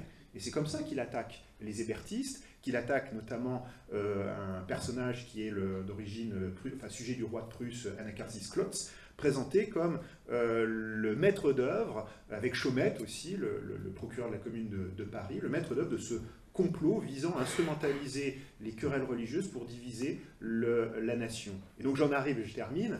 Le projet de Robespierre, c'est d'unir la nation autour de ces fêtes, de ces célébrations, et c'est comme ça qu'il défend la fête de l'être suprême, qui fait partie, on l'oublie, d'un plus grand projet de fête nationale, parce qu'il n'y a eu que la fête de l'être suprême qui a été célébrée, mais il y avait un cycle de 12 fêtes plus des fêtes décadaires, pour essayer d'unir la nation au-delà des croyances de chacun, autour d'un projet spirituel, politique commun. Et le problème, c'est que ce projet va aussi se retourner contre lui parce que ses adversaires vont l'accuser, à travers cette politique, de chercher à créer une nouvelle religion et de se faire grand pontife de la Révolution.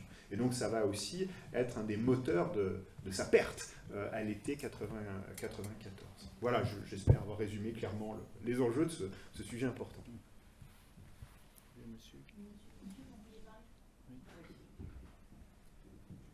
Oui, je voudrais revenir à la position de Robespierre, parce que quand on parle de la terreur en disant que c'est un problème général, en utilisant le on pronom indéfini, Robespierre aurait bien participé en étant au comité de salut public. Et ce qui est très curieux, c'est qu'au début de sa carrière, au mois de mai 91, il a fait un discours qui est très clair pour la suppression de la peine de mort sans aucune... c'est pour tout le monde. Hein. Il y a ce que vous avez cité, c'était la peine de mort le cas de trahison. supprimée pour certaines personnes, mais pas pour d'autres. Lui, son discours est clair. Hein. Le dernier mot, c'est suppression du mot peine de mort. Et comment se fait-il que ce même personnage se retrouve à l'Assemblée, hein, pour imposer la peine de mort au roi Louis XVI, alors qu'une partie de l'Assemblée aurait préféré avoir un procès. Et puis un rapport au comité de salut public. Donc comment ce personnage est-il passé d'une position à une autre, parce qu'il a été quand même moteur, hein, dans la terreur, hein, à mon avis. Bien sûr, sans aucun doute. Sans aucun doute. Alors, pour répondre à votre question, en fait, il faut se référer à la pensée juridique et politique de la fin du XVIIIe siècle. Je ne sais pas si le micro fonctionne encore. Donc, il faut se référer à la pensée juridique et politique de la fin du XVIIIe siècle, et notamment aux écrits de Beccaria, qui est un marquis milanais, qui avait publié un ouvrage qui a été traduit en français par l'abbé Morlaix sous le titre du Traité des délits et des peines, et qui avait eu une influence considérable sur les penseurs de la fin du XVIIIe. Et dans les années 1760, ce que propose Beccaria, c'est la suppression de la torture judiciaire, c'est la suppression aussi de la peine de mort. Mais Beccaria précise que lorsque l'État est en danger, la peine de mort peut être préservée. C'est-à-dire, c'est toujours la même chose, on demande l'abolition de la peine de mort pour les crimes de droit commun, mais on demande sa préservation pour les crimes politiques. Et en 1791, lorsqu'il prononce son discours pour l'abolition de la peine de mort, Robespierre défend en fait le projet de Lepelletier. Il est comme, ils sont quelques-uns, il y a Pétion, il y a Duport, il y a lui, qui défendent le projet de Lepelletier, qui est le projet qui a été présenté d'abord et les discours interviennent après. Et le projet qui a été présenté par Lepelletier, il est très clair. C'est suppression de la peine de mort pour les crimes de droit commun. Une seule exception, c'est lorsque une personne met en jeu l'existence même de la société et de l'État, là, la peine de mort peut être appliquée. Et dans le procès de Louis XVI, lorsque Robespierre va au cours ils vont monter chacun leur tour à la tribune, il y a un appel nominal qui s'opère, Robespierre précise dans son discours: vous n'avez pas voulu abolir la peine de mort, et il est toujours, lui, favorable à l'abolition de la peine de mort pour des crimes de droit commun, et il précise que la situation est différente.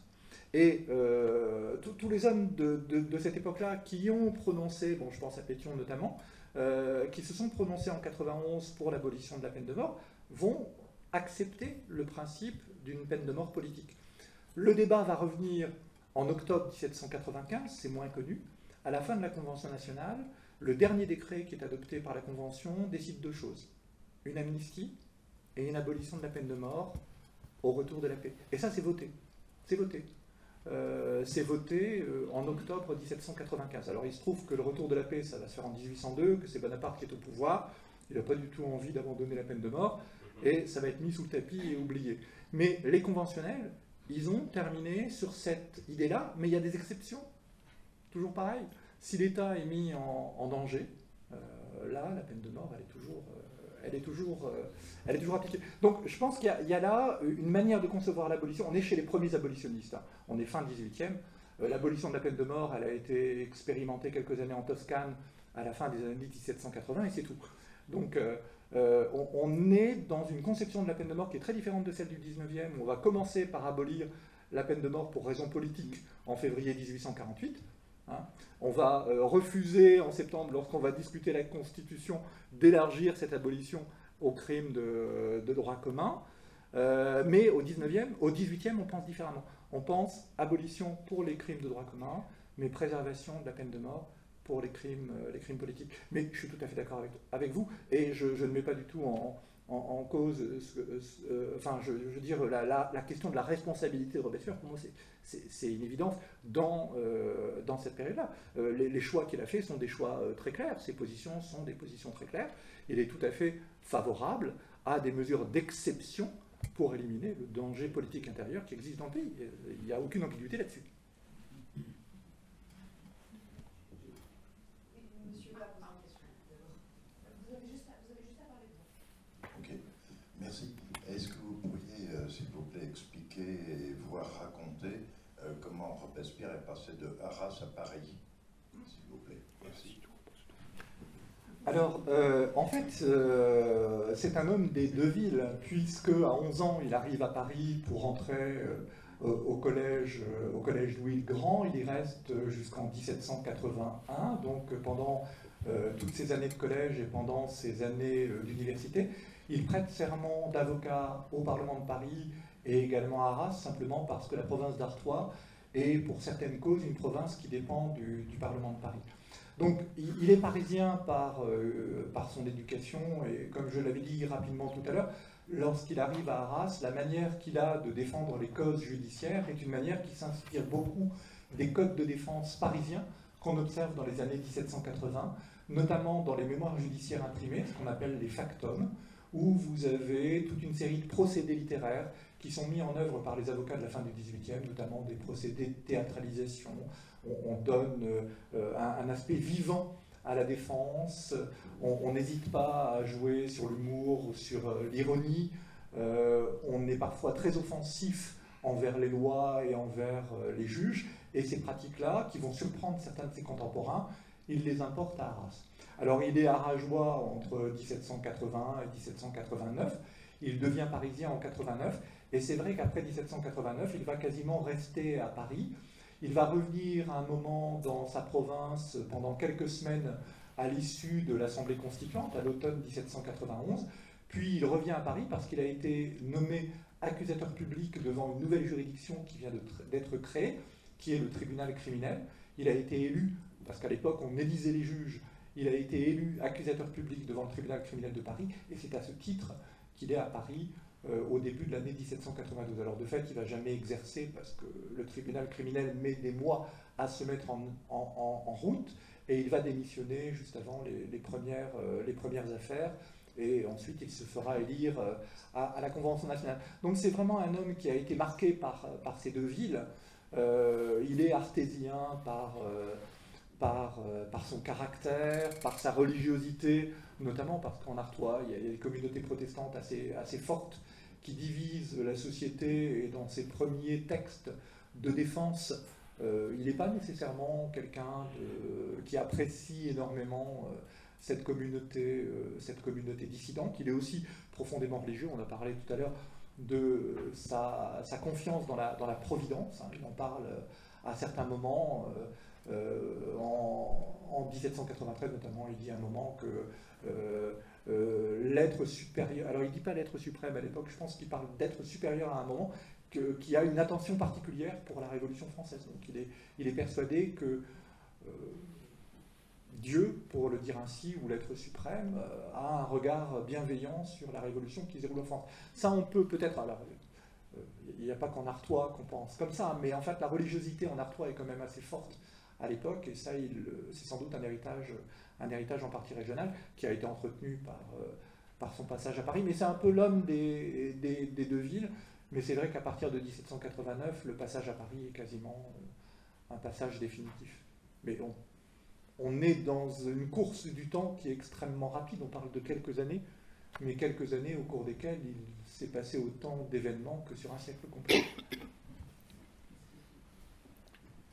Oui, j'ai deux questions, une qui est très pointue, enfin assez pointue, et une qui est très large. Alors la première, je pense que vous êtes tous les deux membres de la Société des études robespierristes. alors, je voudrais savoir pourquoi ce nom, de quand date-t-il exactement? Est-ce qu'il y a des discussions au sein de cette société, qui est en fait la Société d'histoire de la Révolution française? Alors, c'est quand même très symbolique de voir que la Société d'histoire de la Révolution française s'appelle Société des études robespierristes. Voilà, donc j'aimerais là vous entendre sur le sentiment que vous avez sur le fait que votre société s'appelle, qui est la Société d'histoire de la Révolution française, on l'aperçoit comme ça, s'appelle Société des études robespierristes, qui pourrait paraître limitée, la Révolution française, à Robespierre, même si Robespierre est sans doute une des plus grandes figures de la Révolution. Et quel sens ça a dans l'histoire même et la mémoire de votre société, ce qui montrait bien ce qu'était la figure de Robespierre, sûrement à une certaine époque par rapport à ce qu'est la Révolution française, et est-ce que ça entraîne des débats? Donc ça, c'est la question un peu pointue. Et la deuxième question est beaucoup plus large, y compris par rapport à ce que j'ai entendu dans ce que vous avez dit, qui est le rapport à un concept qui est devenu assez fort au XXe siècle, alors je parle de toi, Gilles, et Jaurès, qui est le concept de totalitarisme. Je rappelle qu'effectivement, il y a eu, dans certaines écoles, qui a commencé à réfléchir sur le totalitarisme sur le XXe siècle, mais en remontant aussi, à une certaine mesure, à la période de Robespierre. Et y compris dans ce que vous avez dit, sur il faut à tout prix l'unité. Alors, je suis bien conscient qu'il y a un facteur guerre. On l'oublie toujours, hein, et là, on est en train de revenir à une période de guerre. On commence à revoir ce qu'est une période de guerre, ce que ça entraîne à l'intérieur des pays qui sont en guerre, comme répression, comme brutalisation, etc. Hein, et on sait que, voilà, ça nous remet ce qu'on voit actuellement, pour nous permettre aussi de concevoir un peu ce qui se passait en 93-94. C'est une guerre très violente extérieure, avec la nation qui est menacée. Voilà, donc, voilà, il y a ça. Mais est-ce qu'au-delà de ça, dans tout ce que vous avez dit sur l'unité, la pureté, tout le monde doit être comme ceci, même si on accepte des diversités, est-ce qu'il n'y a pas quelque chose, effectivement, qui est assez complexe à concevoir, que cette volonté d'imposer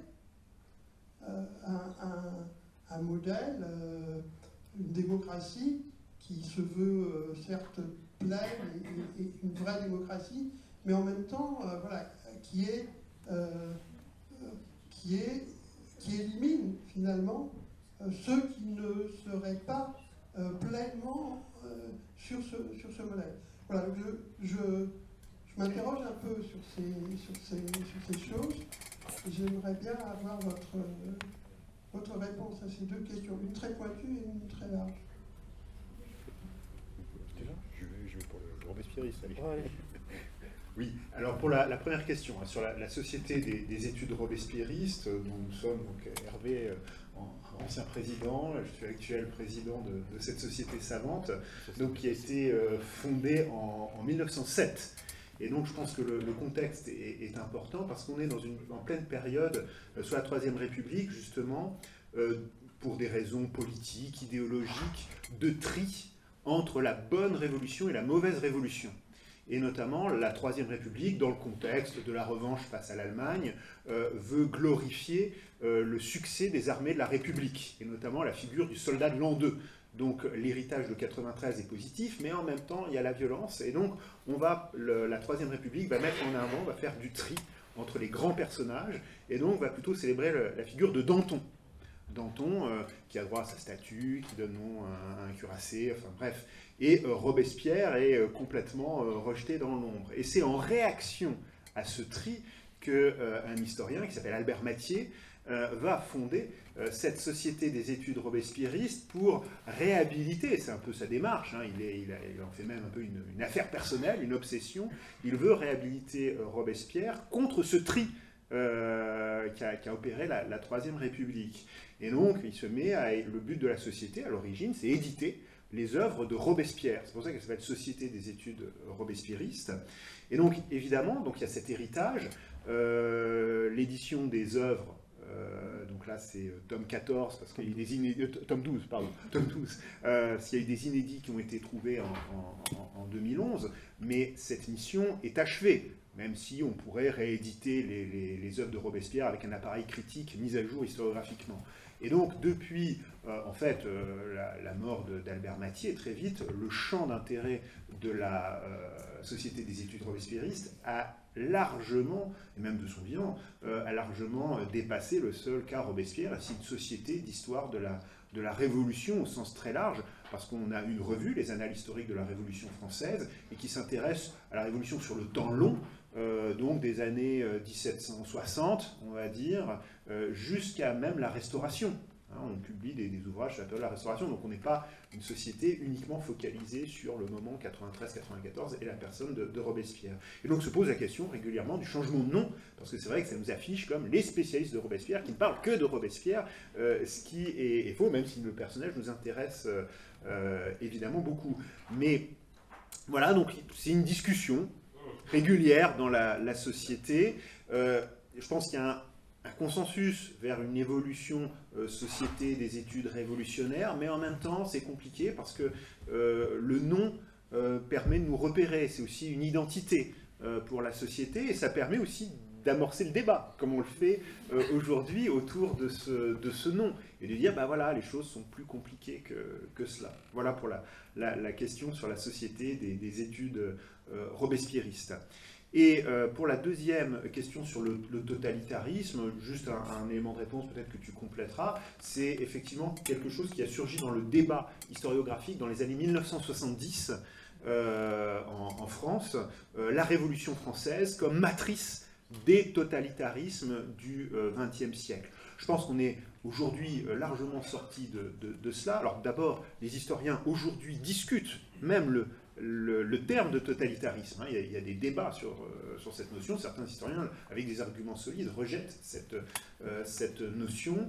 Et pour la Révolution, nous sommes spécialistes, on peut dire que c'est un peu un abus de langage, parce que d'abord, il n'y a pas un parti politique, il n'y a pas de parti unique, il n'y a pas de manifeste, de ligne directrice. Et donc déjà, sur le plan politique, il n'y a pas cette référence. Et puis cette quête de pureté dont on parlait, cette volonté d'unité nationale, c'est assez classique en contexte de guerre. Et donc, quand on regarde les sources, on voit bien qu'en fait, il n'y a aucune unité dans le camp républicain. Il y a la guerre civile entre Girondins et Montagnards, on en a parlé, mais aussi entre Montagnards. Et donc toute la période, c'est une lutte de pouvoir. Et quand on travaille sur l'application concrète de ces mesures, on voit bien qu'à l'échelle des départements, à l'échelle des communes, il n'y a aucune unité dans l'application de ces lois. Donc on est très loin des régimes autoritaires auxquels on a voulu comparer la Révolution dans sa période 93-94, des régimes autoritaires du XXe siècle. On n'a pas de police politique organisée, il n'y a pas de centralisation, ça se fait à l'échelle locale, entre voisins, et ce qui est important, c'est qu'en France, aujourd'hui c'est bien étudié, il y a des zones de conflit, de violence extrême, et puis il y a des départements où il se passe strictement rien. Dans le centre de la France, je ne sais pas, il y a une thèse, on était tous les deux dans le jury sur Provins, pendant la terreur, il y a quelques arrestations, mais les gens sont très vite libérés, et voilà, donc c'est pas parce qu'on se connaît, et il n'y a pas de tension politique préexistante. Donc voilà, c'est beaucoup plus complexe que ça, et aujourd'hui on a abandonné cette idée d'origine du totalitarisme, même dans la pensée. Même dans la pensée, parce que les propos des acteurs sont beaucoup plus complexes, nuancés, et sont essentiellement à contextualiser dans le cadre de la guerre et de 93-94. Il n'y a pas un système qui est appelé à perdurer par la suite. Le régime d'exception de l'an 2 est un régime d'exception qui prendra fin avec la guerre. Tous les acteurs sont très clairs de ce point de vue-là. Il n'y a pas d'ambiguïté. Alors, deux petits... Très rapide, deux petits compléments. C'est vrai que la Société des études robespierristes, c'est devenu une société savante qui regroupe en fait tous les chercheurs français, universitaires, docteurs, doctorants sur la Révolution. Mais c'est vrai qu'à chaque fois, on doit expliquer, notamment lorsqu'on va à la radio, on doit commencer par dire ce qu'est la Société des études robespierristes pour éviter un un malentendu. Alors, le débat est arrivé, mais il a vite été évacué la plupart du temps où je l'ai entendu ces dernières années, simplement parce que ouvrir le débat et changer de nom, ça voudrait dire qu'on juge le personnage et qu'on ne le considère plus comme digne d'être, enfin de désigner la société. Ça pose un vrai problème. Comme on est historien et on n'a pas à juger l'histoire, mais simplement à essayer de la comprendre, à chaque fois que l'idée est venue, elle n'est pas venue si souvent que ça ces dernières années, elle a été évacuée en un rien de temps. Quant à la notion de totalitarisme, effectivement, bon, on sait très bien, on pense sans doute à Arendt, Furet, etc. Son débat, aujourd'hui, la Révolution française est essentiellement traitée par des historiens qui ont une formation de modernistes. Et c'est vrai qu'on regarde volontiers vers le XVIIe, le XVIIIe, et qu'on essaie de ne pas trop penser à ce qui va se passer après. Si bien que des notions comme le totalitarisme, comme génocide, en tout cas en tant qu'historien universitaire moderniste de formation, on attrape des boutons très vite. Et on évite d'utiliser ça parce qu'on considère que c'est anachronique et que de toute façon en termes de moyens, en termes de conception de la politique, on est dans un monde où ces choses-là ne sont pas imaginables. Sinon après on peut aller dans l'Antiquité, on pense dans l'Antiquité au Moyen-Âge, Charlemagne chez les Saxons, il y a des massacres de masse et des guerres terribles dans toute l'histoire. Mais je crois qu'il ne faut pas priver le XXe siècle de sa spécificité terrible et que ces notions-là, pour moi, historien moderniste, alors je sais bien que je parle à la contemporanéiste, mais pour moi, historien moderniste, ce sont des notions qui sont liées au XXe siècle et difficilement applicables à des périodes plus anciennes.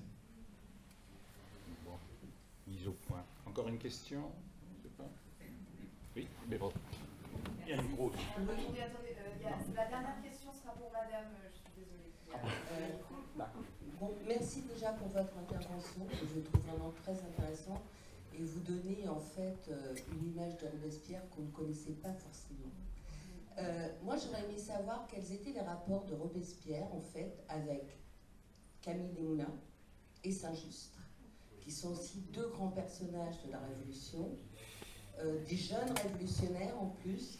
Et je crois, si mes souvenirs sont bons, que Robespierre n'a pas, entre guillemets, aidé Camille Desmoulins au moment où il a été condamné, alors qu'il avait une relation, en fait, de proximité avec lui, ainsi qu'avec l'épouse de Camille Desmoulins. Merci. Oui, on terminera donc sur... C'est pas gai. Non. Effectivement, Camille Desmoulins, bon, je centrerai sur Camille Desmoulins, peut-être et Robespierre. Bon, le cas Saint-Just est un cas un peu à part. Leurs relations sont moins amicales et moins longues que les relations qui ont pu exister entre Camille Desmoulins et Robespierre, puisqu'ils se connaissent depuis le collège, même s'ils ont quelques années de différence, et qu'ils vont sympathiser de nouveau à l'époque de l'Assemblée constituante, puisque Robespierre va être notamment présent au mariage de Camille et de Lucile Desmoulins. Les relations entre les deux hommes sont des relations amicales, incontestablement. Ils ne se fréquentent pas nécessairement très souvent, mais ils sont assez proches par leurs idées politiques dès la Constituante, lorsque Camille Desmoulins est journaliste et Robespierre député. Et ils vont être assez proches une bonne partie de la Convention nationale, lorsqu'ils sont tous les deux députés. Le divorce entre les deux hommes va apparaître très tardivement, fin de l'année 1793, début 1794. Ce qu'on aperçoit notamment par les comptes rendus de la Société des Jacobins, c'est que Robespierre, dans un premier temps, va défendre son ami Desmoulins, qui va être à deux reprises mis hors de la société, et à deux reprises, Robespierre va intervenir pour que cette exclusion de Camille Desmoulins n'ait pas lieu.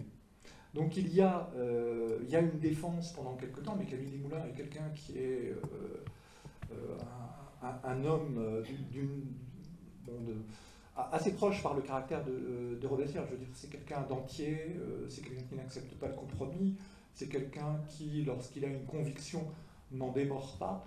Et la dernière fois que Robespierre tente de le défendre en demandant que son journal le vieux cordelier soit brûlé. Camille Desmoulins lui répond « brûler n'est pas répondre ». À ce moment-là, le divorce est prononcé.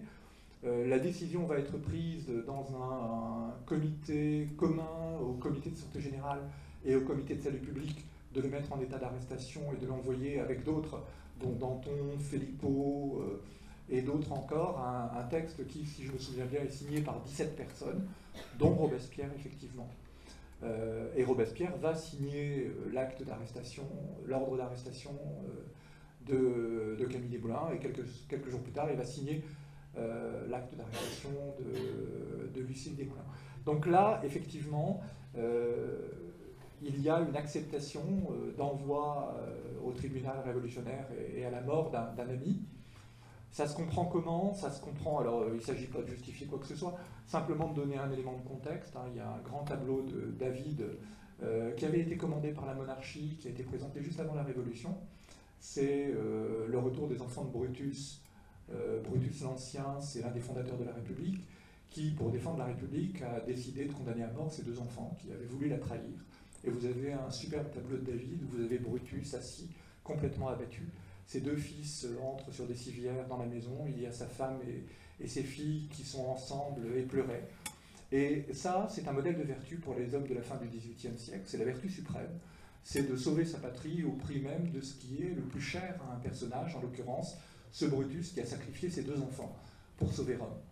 Et on est là dans un modèle de civisme et de vertu qu'on a totalement oublié et qui n'est plus compréhensible aujourd'hui, qui est un modèle de vertu qui est exalté parfois à la fin du XVIIIe siècle. Ce sont des hommes qui parlent souvent de leur mort et qui se disent prêts à mourir pour leurs principes, et beaucoup vont d'ailleurs se suicider. On pense par exemple à Rome, qui, après avoir été condamné à mort, se suicide avant d'être guillotiné en même temps que certains de ses camarades condamnés en même temps que lui.